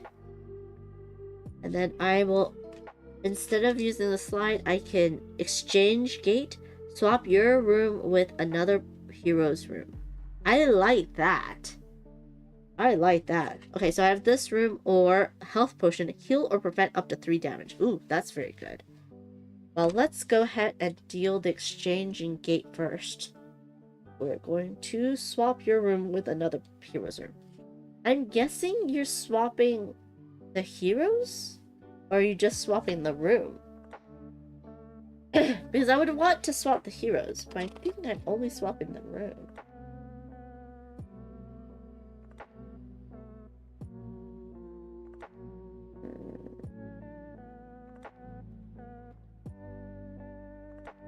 And it doesn't say. Well, it does say exchange rooms, not the heroes. So, unfortunately, I think the hero has to stay where they are. But that's okay because now he can heal one. And then this will go like this. We'll go like this. So I burned that. Should I go through a Iron Maiden? I feel like he really needs to move. But and also he has 3 cards in his hand, more than 3 cards. So I think he's gonna put an Iron Maiden over here, and we will see what happens with that. I'm guessing they can do this because that just is a dead end. And it does talk about dead ends in the rulebook that it can. You just need to connect to a open path. So, an open path.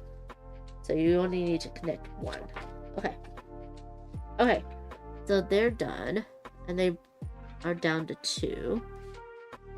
Here. Key term. Swap. Trade places of certain cards without exchanging orientation. Oh, this should be here then. And it says cards, not heroes. Okay. Well. So now, should you just draw a card? I think you should just draw a card. And that is this. I don't understand why this would not be always the first. When a hero wins a combat, deal 1 extra damage. Why does that matter?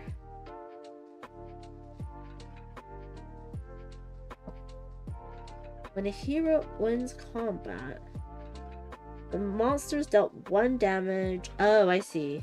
And then the monster has maybe more than 1 health. Okay. So that's good. I don't want to burn my hand. But I guess I can move like this. But then this is here. So when does the boss monster flip up?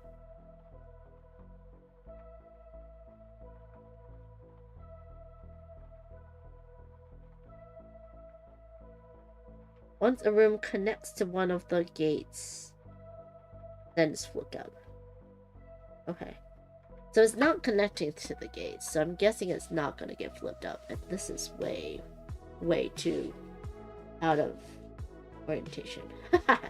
Okay, so he's going to move over here. He still has one more movement. I definitely want cubes, so I know. So I drew one, and I played one, and I moved one. I think that's going to be...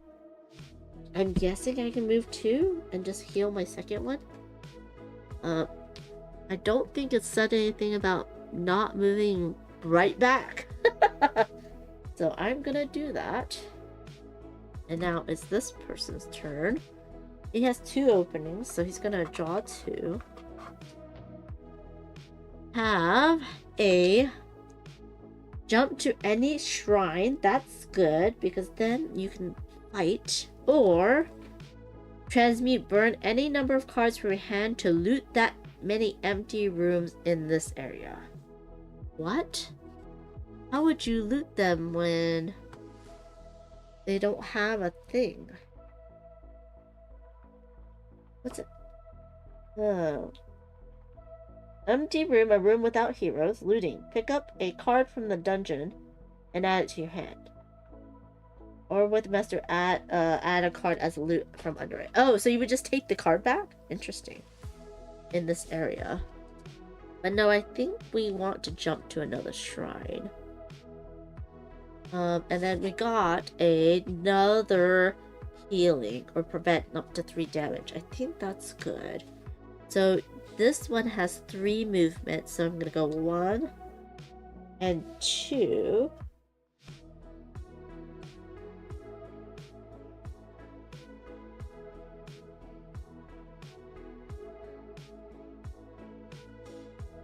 Okay. Ooh, I could jump here and shift it. But then I won't be able to fight. You know what, I'm gonna go here. I'm guessing the jump doesn't count as movement. So 1. And so I have 2 more movements. I'm gonna fight, which is gonna end my turn. So they're gonna do 1, and I'm gonna do 1. I have healing potions.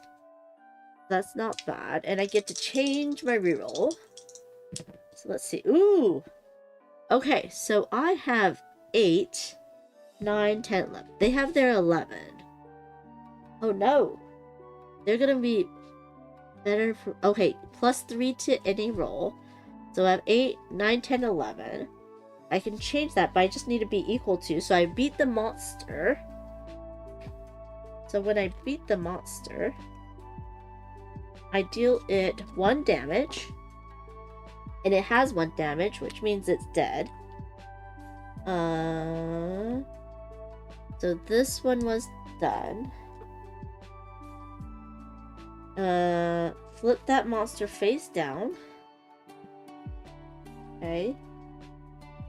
Creating the form path room. Okay, so this is a room.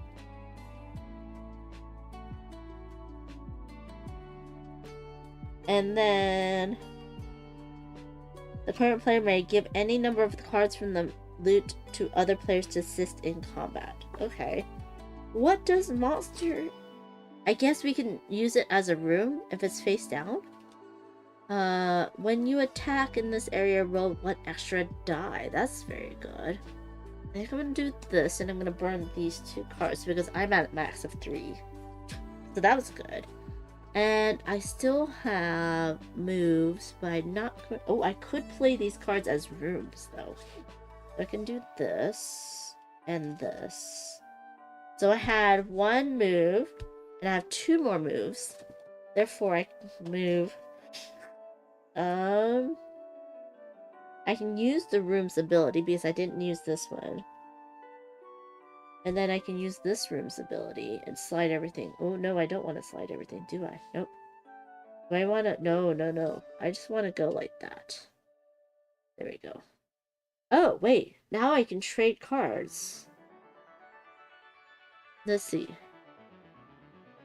I will trade these cards.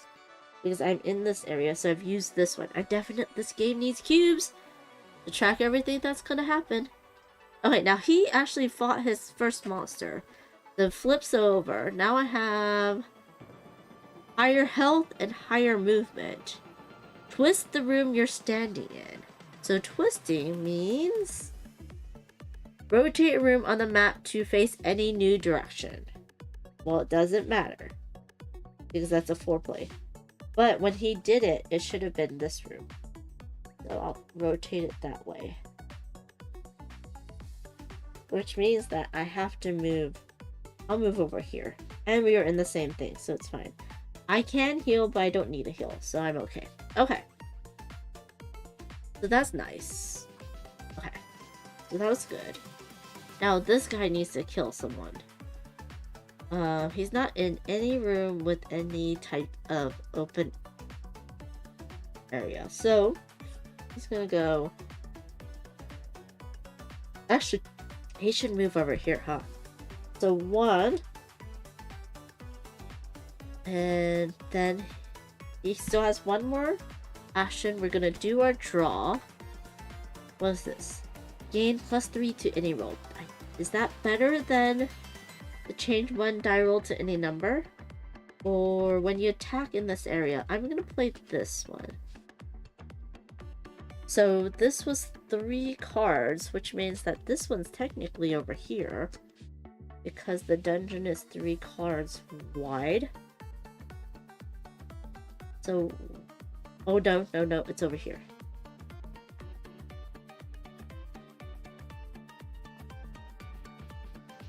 So it says when you attack in this area, roll 1 extra die. So it is this card and then the diagonals. Okay. Okay. That doesn't help with that. So maybe I don't put it there. It needs to go somewhere where the diagonals, so it needs to be like here. So I shouldn't play that.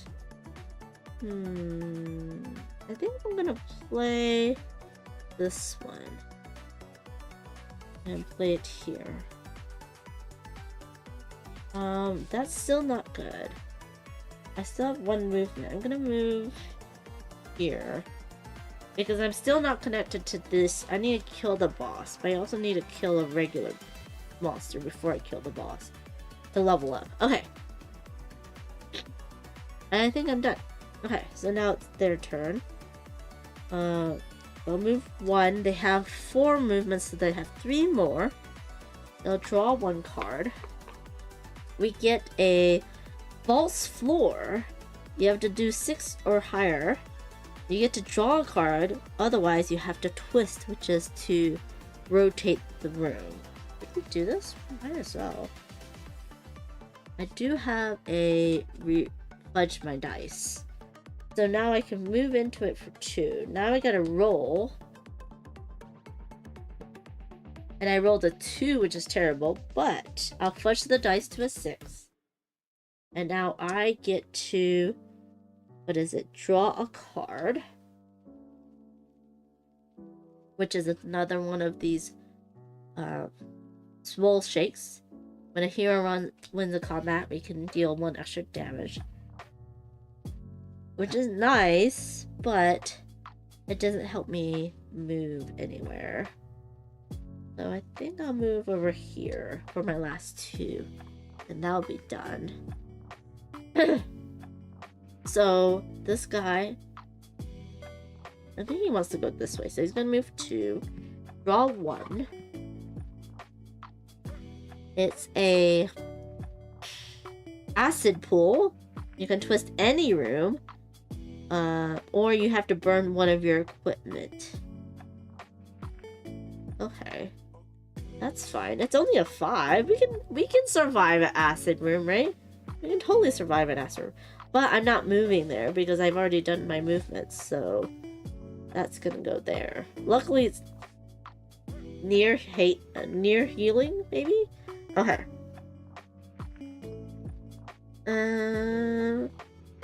Can I place this?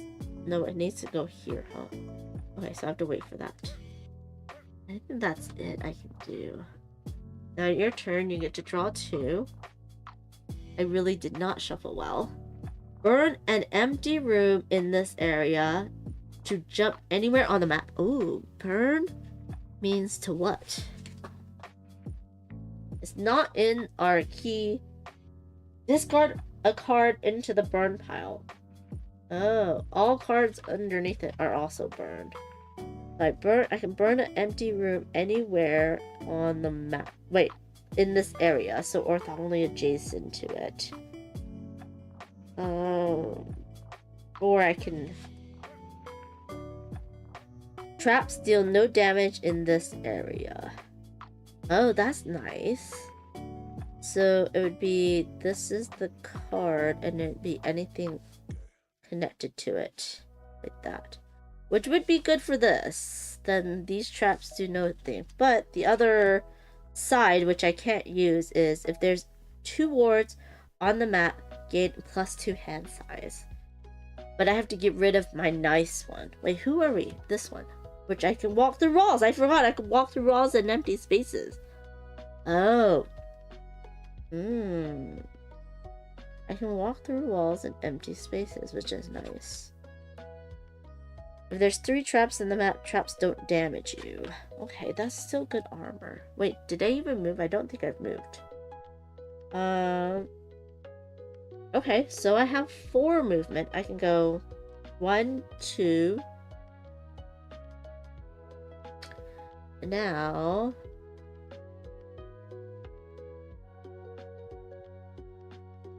I can actually walk through empty spaces, huh? Do I want to do this? No, I don't have anything like that. I cannot build these 2 though. And I won't be able to be in their room.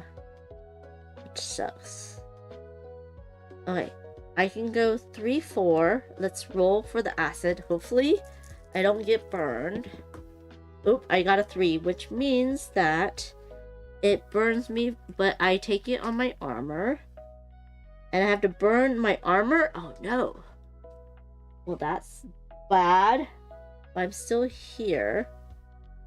And now I can get a new armor. This is nice. They're wards or purples? +2 hand size is nice. Are wards purples? I wish there was 1 page that was a summary, so...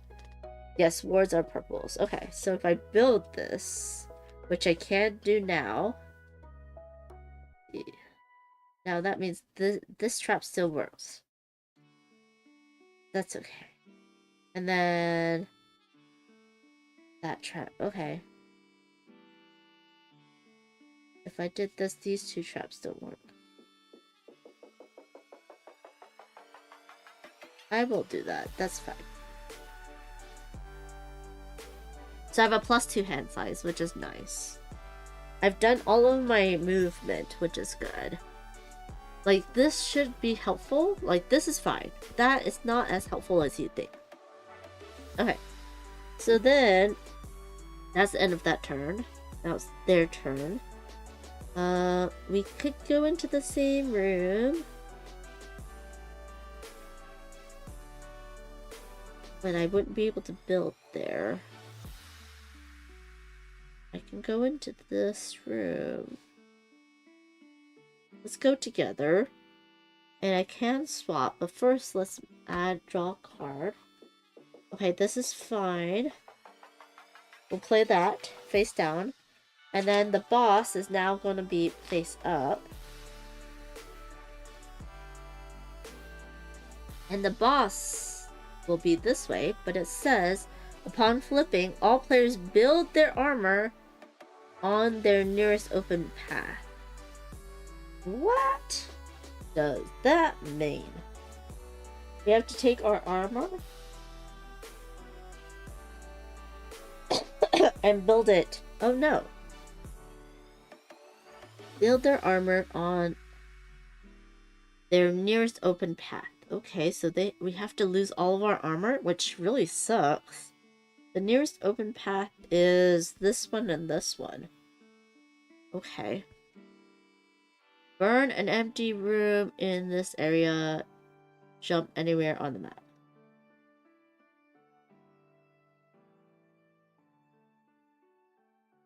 Let's do this.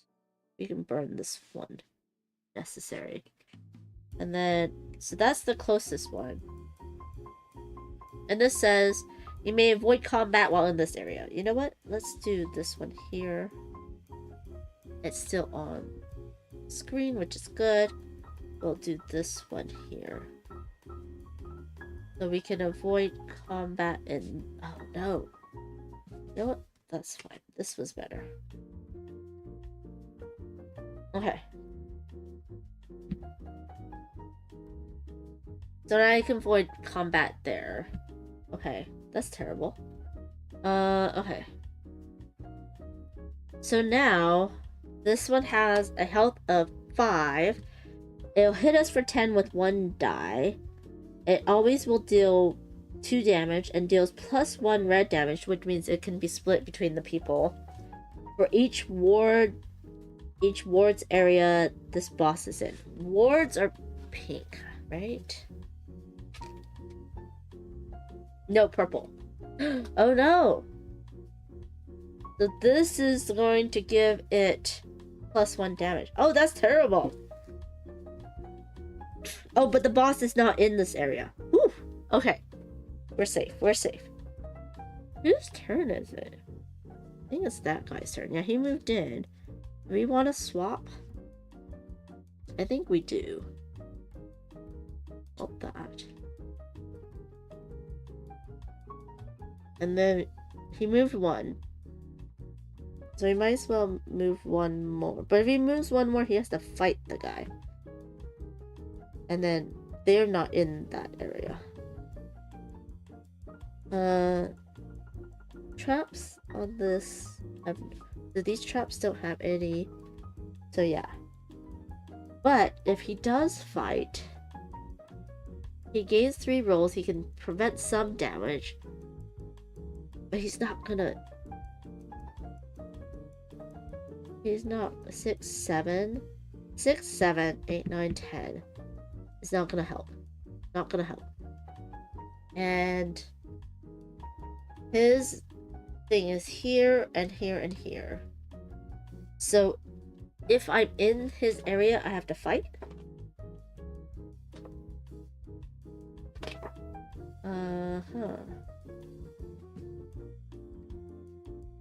Yes, they do threaten that area. If you're in a monster's area, you may choose to start combat. If you end your turn in your monster areas, you have to fight it. Okay. So he's gonna stop where he is, which is not the best. Okay. Now they no longer can walk through walls, which is terrible. Okay, if they can place this here? Oh no.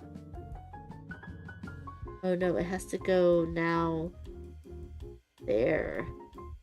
Okay. But he has 4. I don't think he wants to. 1, 2, 3, 4. Oh man. Not gonna be enough. Let's do his draw first. Heightened strength. Shift a room in this area 1 space. Oh, in my person's area. So I can shift one of these 4 corners 1 space. That doesn't help much. Or gain +1 speed, so I gain another movement. Also does not help much. Ooh, but I can then add this. In the map. 2 traps in the map. There is 2 traps in. Shift 1 room in this area.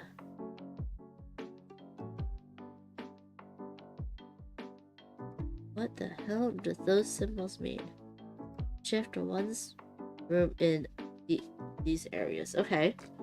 Let's try playing that.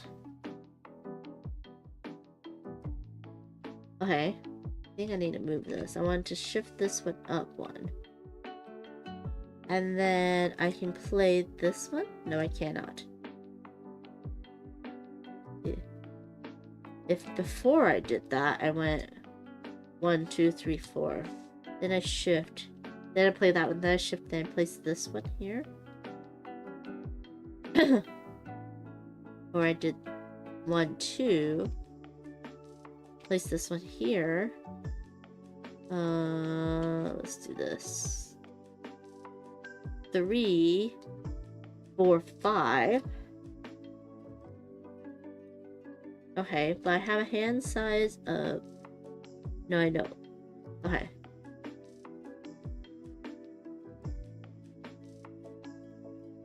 Okay, so that's that. I've already did that. I don't think I want to try anything else. Okay, that's pretty much it then. Okay, now it's the next person's turn. He definitely does not want to go here, or here, or here. Okay. He only has 2 movement though. He needs to stay within... Oh no! I forgot! This person needs to fight. Oh dear! That's not good. Okay. Well, fight will happen. Okay, so you have 7 right now. And this one has 12. Which is terrible.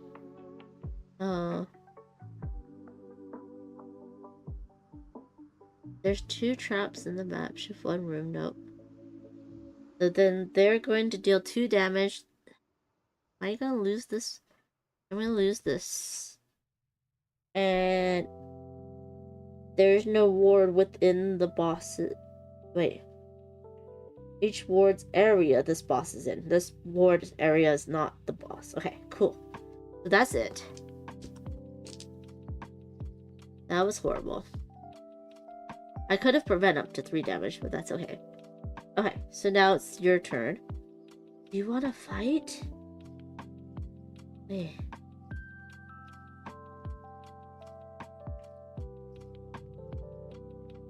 Burn an empty room in this area or jump anywhere on the map. Oh, to jump anywhere on the map. Okay, so I'm gonna go with 1, 2.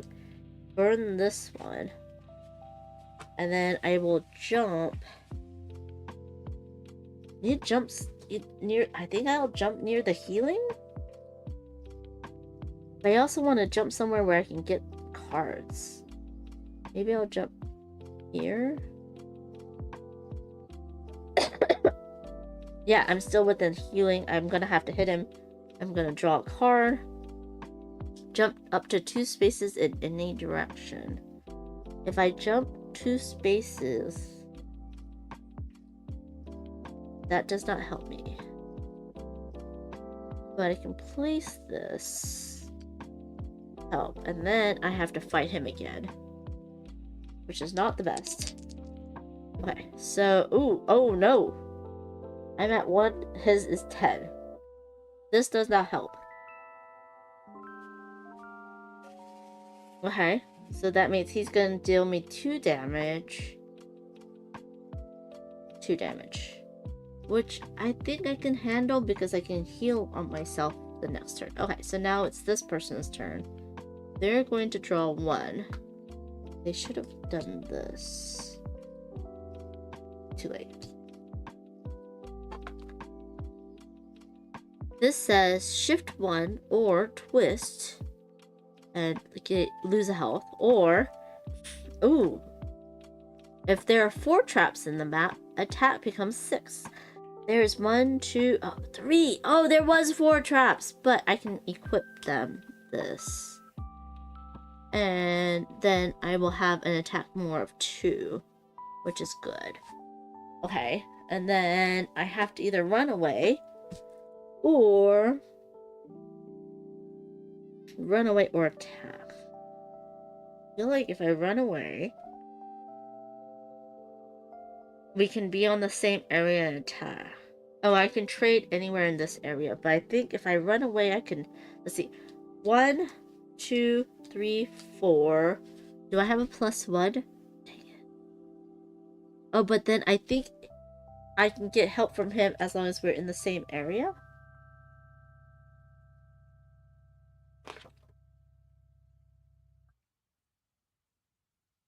Yep, they're within the monster's area. Oh, we could have assisted each other.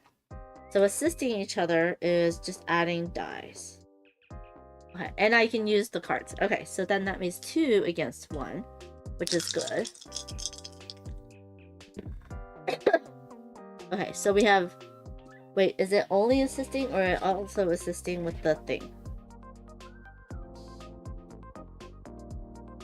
It's by giving them extra dice.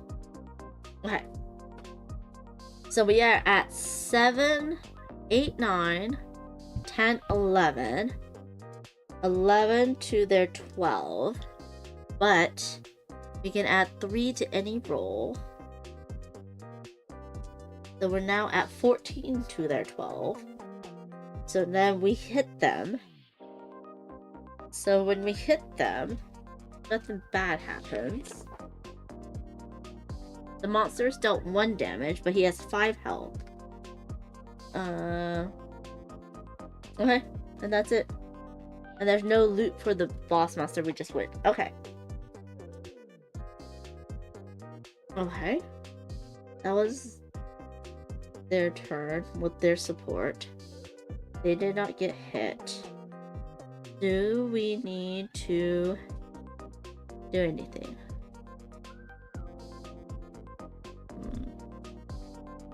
I don't think we can do anything more. Okay.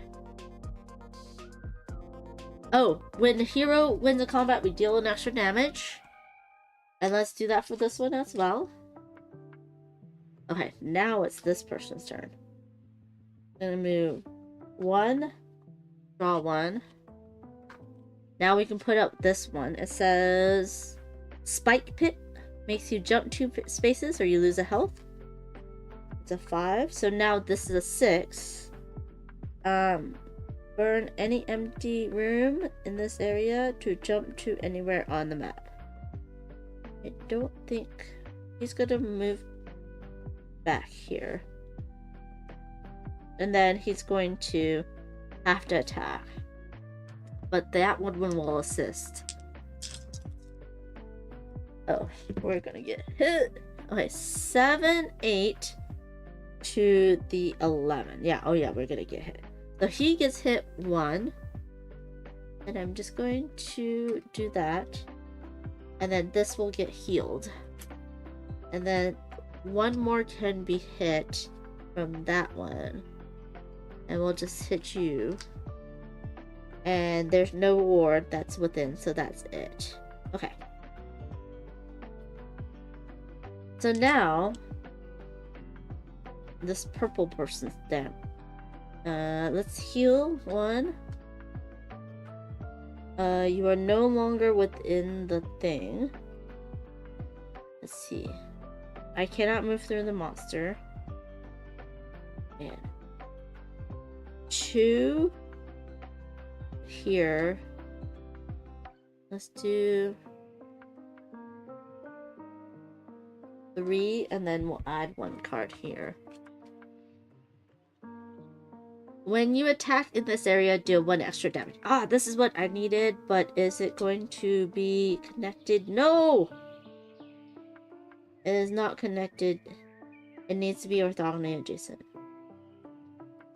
Can I burn? Greg the Gargoyle is trying to help us, but I guess I could burn an attack there, so we'll hold on to that. And then I have 1 more move. I already used this, so I'm gonna stay here. And we're gonna attack. We're both in the area. We need to move to somewhere where we can get some more cards. Oh my gosh, okay. But my attack is 6. Oh, I rolled terribly! Oh my gosh. This is 2, 3, 4. That's 10 to their 13. Which is absolutely horrible. Okay, so that means that they're gonna deal 1 damage and a 2nd damage. I think I'm gonna hold on to that and then heal later. Okay. I'm trying to get this monster. Okay, so now it's this guy's turn. Also trying to get... He doesn't need a heal yet. He needs to stay here, but he wants to draw cards. And there's no way for him to draw cards unless he goes 1, 2, and then do that and then leave. But if he does this, then that means he's out of the range, which is fine. And we'll wait. Okay, and then it's this person's turn. He'll draw 1. And that is not that bad, not good.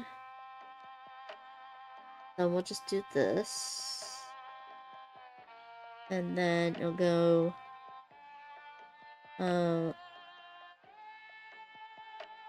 1. Trying to get... Where are you trying to eat? Trying to get to here, huh? Let's see. 1, 2. So we'll do this one, which gives me 1 speed. So I have 2 out of 5. 3, 4. I do need a heal. But that's not going to help me any. 5. I remember the traps don't do any damage, so I'm just rolling to see if I get the benefit. And I do, because I rolled a 5. So I can twist any room. See. Maybe I twist this one? This way? Which will give him a way out that way. Okay. And then you're outside of the radius, so nothing happens there. So now he's gonna go 1, 2, and grab one of the cards, which is fine over here. But he's he's in the radius. Oh no, he's in the radius by himself with absolutely no cards, and he moved 2. Oh great. Okay, he's gonna get hit. This is not good. Yep. This is a 6 versus a 12, which means that he's gonna get hit twice. Okay, and then it's this person's turn. They're trying to burn to place that there. Okay, so 1, 2, burn this one to jump anywhere. Let's jump over to here, which means I can maybe get a card, and then I'll go this one. And this is when when you attack in this area, deal 1 extra damage. Okay, so then that means that I'm going to then attack with an extra die because he can assist. Let's go. Okay, so not the best.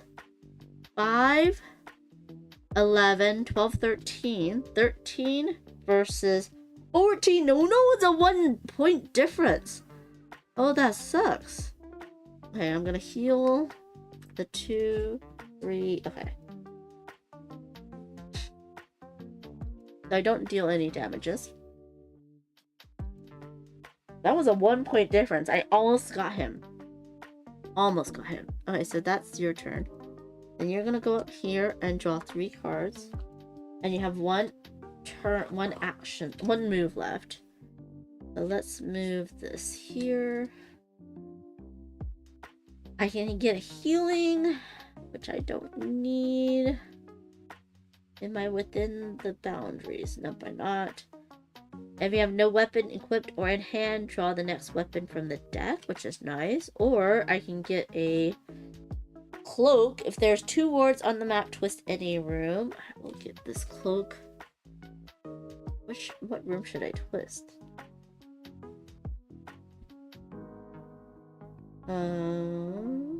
It doesn't matter, right? It doesn't look like it matters. Okay. Rejuvenate, heal 1 damage on any hero in this area. Oh, this is another healing.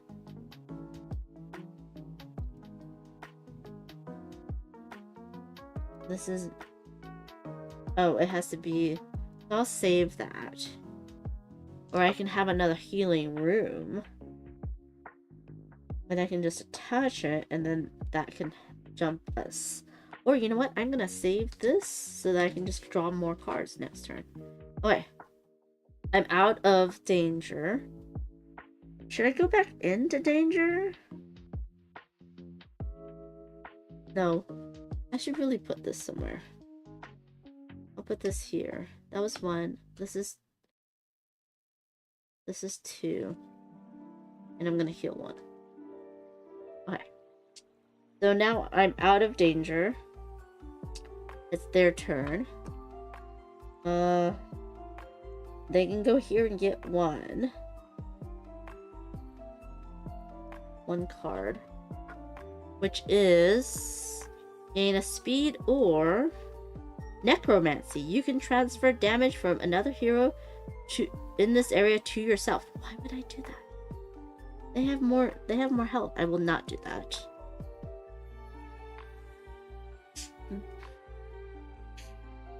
I could move. No, I'm gonna just hold on to that. Do I feel like I want to go into the area by myself? I guess I could.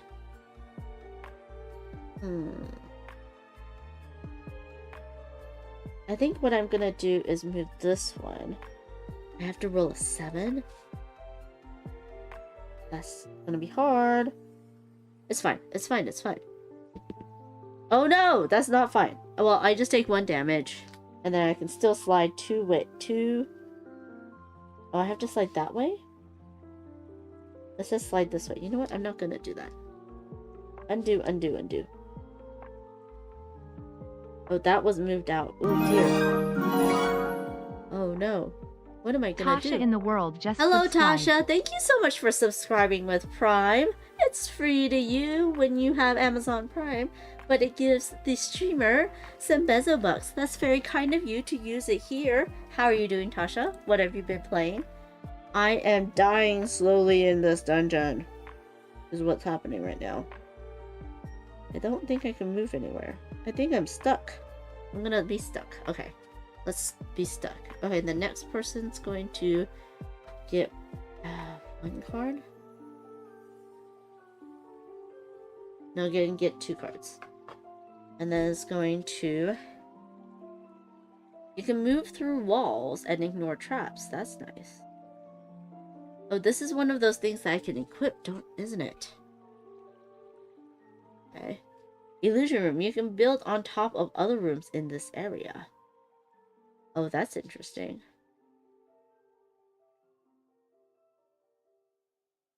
Happy to help this month. Oh, thank you so much, Tasha. I'm good getting ready for UKGE this weekend. Unbox my copy of Yonder today. Can't wait to get it to the table. That sounds fun. I'm jealous you're gonna be at UKGE. I'm gonna clip this. That's really nice. I hope you have a lot of fun. Okay, so I have 2 movements. I'll go 1 and 2. And yes, I am going to go by myself. Hit the monster, the boss monster. Let's see. Ooh! Ooh!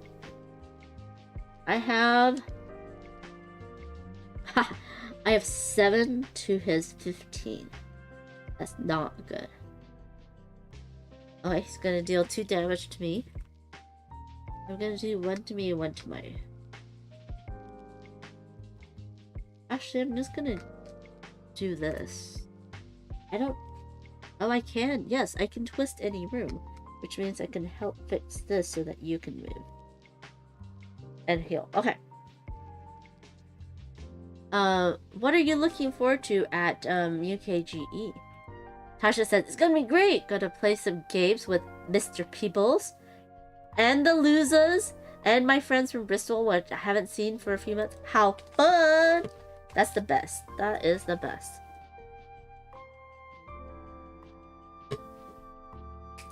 Okay. Oh, this game's going long. Okay. Done with that. Now it's this person's turn. Gonna go 1, 2, 3. Heal here. I think he's gonna keep actually go here and jump here, and then they can work together again. Did I draw a card? I did not draw a card. Let's draw a card first. Increase speed or slide. If you attack within a ward's area, roll 1 extra attack dice. That's really nice, but I have this one, which is better. Okay. Oh no. 4, 10, 12. 12 to 16. Ah! That's not good. That's not good. Terrible. Absolutely horrific. Okay, well, that's that. Then it's their turn. They can walk through walls, right? And ignore traps. So, 1. Feel that? It's fine. And then we will go ahead and we'll do 2 and draw 2. Burn a monster from your hand to take any 3 items from the burn pile. Oh, that's pretty good. If this armor has only 1 health left, you take no damage while assisting. That's really good. I have the bust bubblegum. All heroes may move 1 space. I mean, that would get you out. I think I like that. Oh, and I can twist any room. I can do this. So all heroes will move 1 space. So that will do this. And I'm gonna say node ball. You can go. Do I want to slide? I don't want to slide. I don't have to slide. But I'm gonna do this. And move. Am I gonna move out of this area? Oh, I would be in his area. Never mind. I'm not gonna move. And then. This is a 3 damage. Okay. Tasha says, I don't have much budget for buying, so I mainly look forward to playing games with friends and collecting more pins. That's lovely. That's always fun. I feel like that should always be the main thing of a con, is just to play games with friends. And not necessarily buying, but that is Spiel. Spiel is more of a kind of trade show where all you're doing is buying, rather than really playing games with friends. Which is totally fine. I still had a great time at Spiel. I still play games with friends, but definitely is a totally different con. I'm glad UKG is more of a playing con. Now it's their turn. I'm gonna go 1, draw 2, roll 1 extra attack die. That's what we need. Loot any number of empty rooms next to you. Don't need that. 1. Let's see. Can I equip this? Nope, I don't want that. I do have still 4 because I have this. Let's go 1, 2, 3, 4. Yes, I'm in this area. But I will be able to roll an extra attack die. So I am going to be rolling without support. I'm gonna be rolling without support. Oh no, this might be it. Oh, this is terrible. 11. Actually, it's might not be too bad. 7 plus 6 is 13. To my 11, 13, 14, 15, 13 to 11. I hit it. But should I have a thing that allows me to hit again? No! It still has 1 health left. Ooh! Okay. That's it for me. It doesn't need health. I'm gonna draw 2. Oh, this is good. Roll an extra die and do that. So that's that. I still have one. Oh, I am in his area, which is totally fine. I am going to burn this and equip this one instead. And actually, I'm not, because I can do it later. Okay. Okay. Rolling. I'm actually gonna roll an extra die.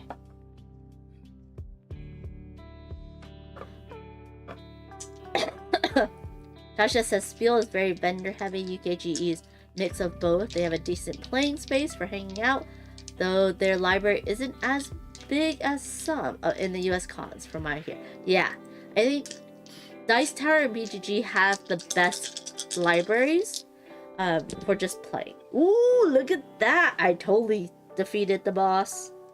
Because that is 12, 13, 14, 15. So the boss is 14. Holy crap! That was very close. Yeah, so then the boss is gone and I win the game, I do believe.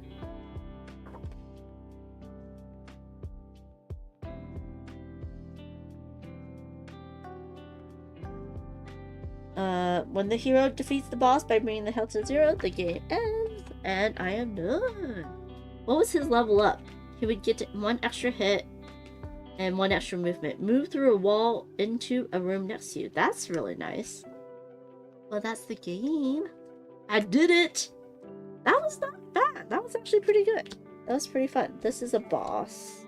All of this gets shuffled this way. And I do want to kind of do this so that I can get these shuffled a little bit better for my next game. Then we'll do this as well. I don't understand this end of the round. Burn 1 card from the top of the deck for each monster still on the map. Is that a thing? That might be a variation. Yeah, it's a crumbling dungeon. Once all players have taken the turn, the round ends for each active monster still in the dungeon, including the boss. Even if it hasn't been flipped, burn 1 card from the deck. Wow. Skip any monster cards you come across.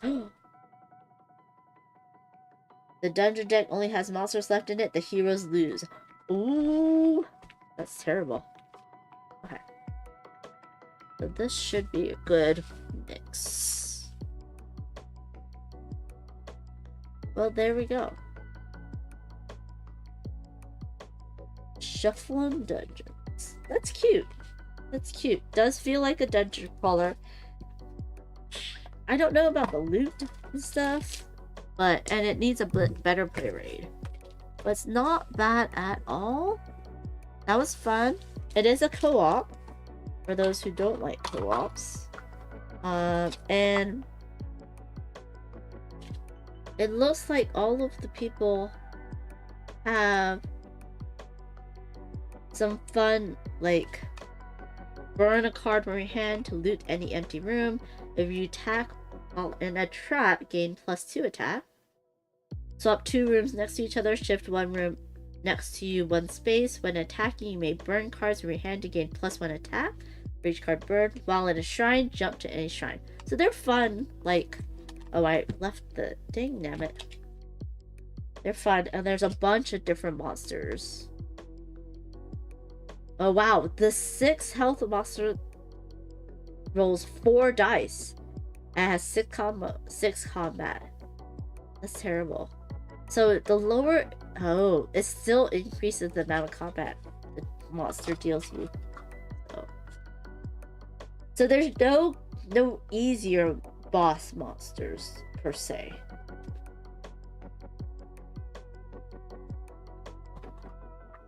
But that was good.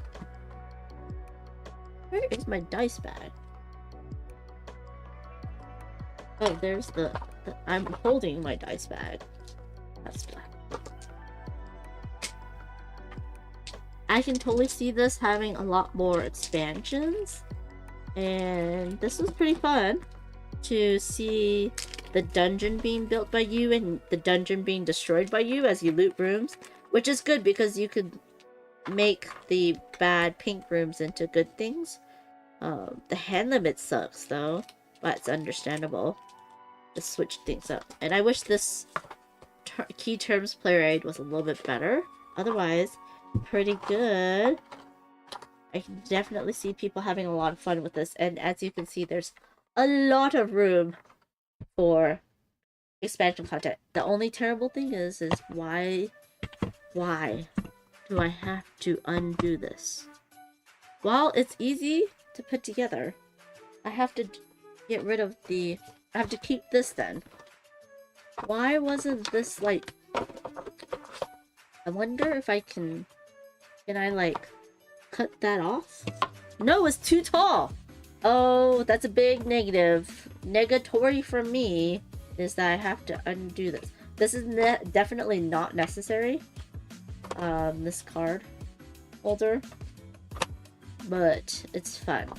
But to have to disassemble it every time, terrible. But there you go, that's Shuffle Dungeons from Zero Strategy Games and distributed by Lunar Imports.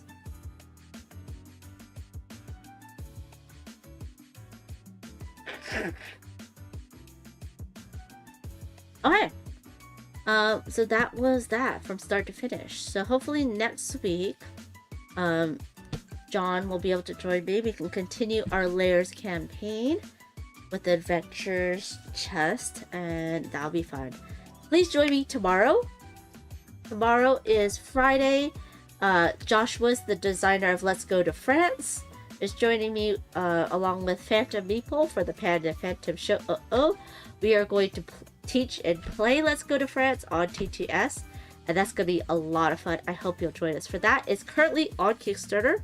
If you're wondering about it and had any questions, come and ask them to the designer himself. And then on Sunday, I've been wanting to play different maps from Three Sisters. So we'll play Poppy's Peppers, that map. Excuse me. I learned that on Sunday. So I hope you'll join me for that. And then let's go for Twitch. We have to figure out who we're going to raid into. I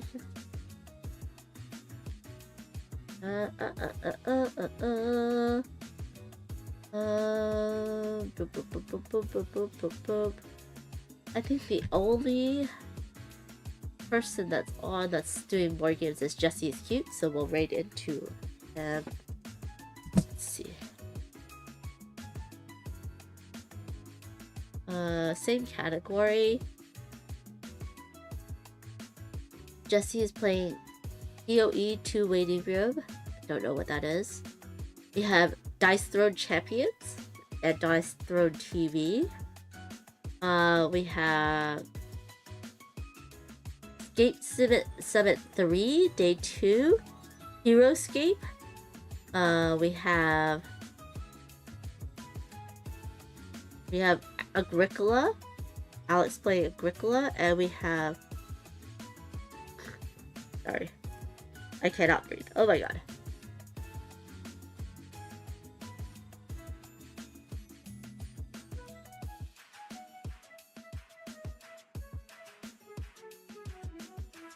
Gamer Montu is playing a BGA game. I don't know them. Let's do something different. Let's go and check out the Dice Throne. Oh no, but it's in French. Dang damn it. Dang damn it. I don't know what Jessie's playing actually. Let's go to Gamer Montu. I don't know them, but we can see if they are fine. Well, they're playing Sudoku. Maybe not.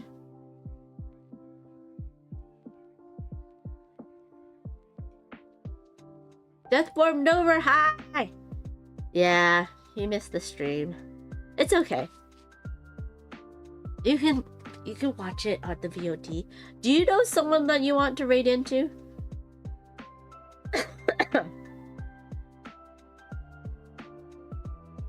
Everyone's been going on. You know what? Let's raid into my friend Amanda. Let's raid into another Amanda. just because she's playing 007 First Light. So we'll rate it to her.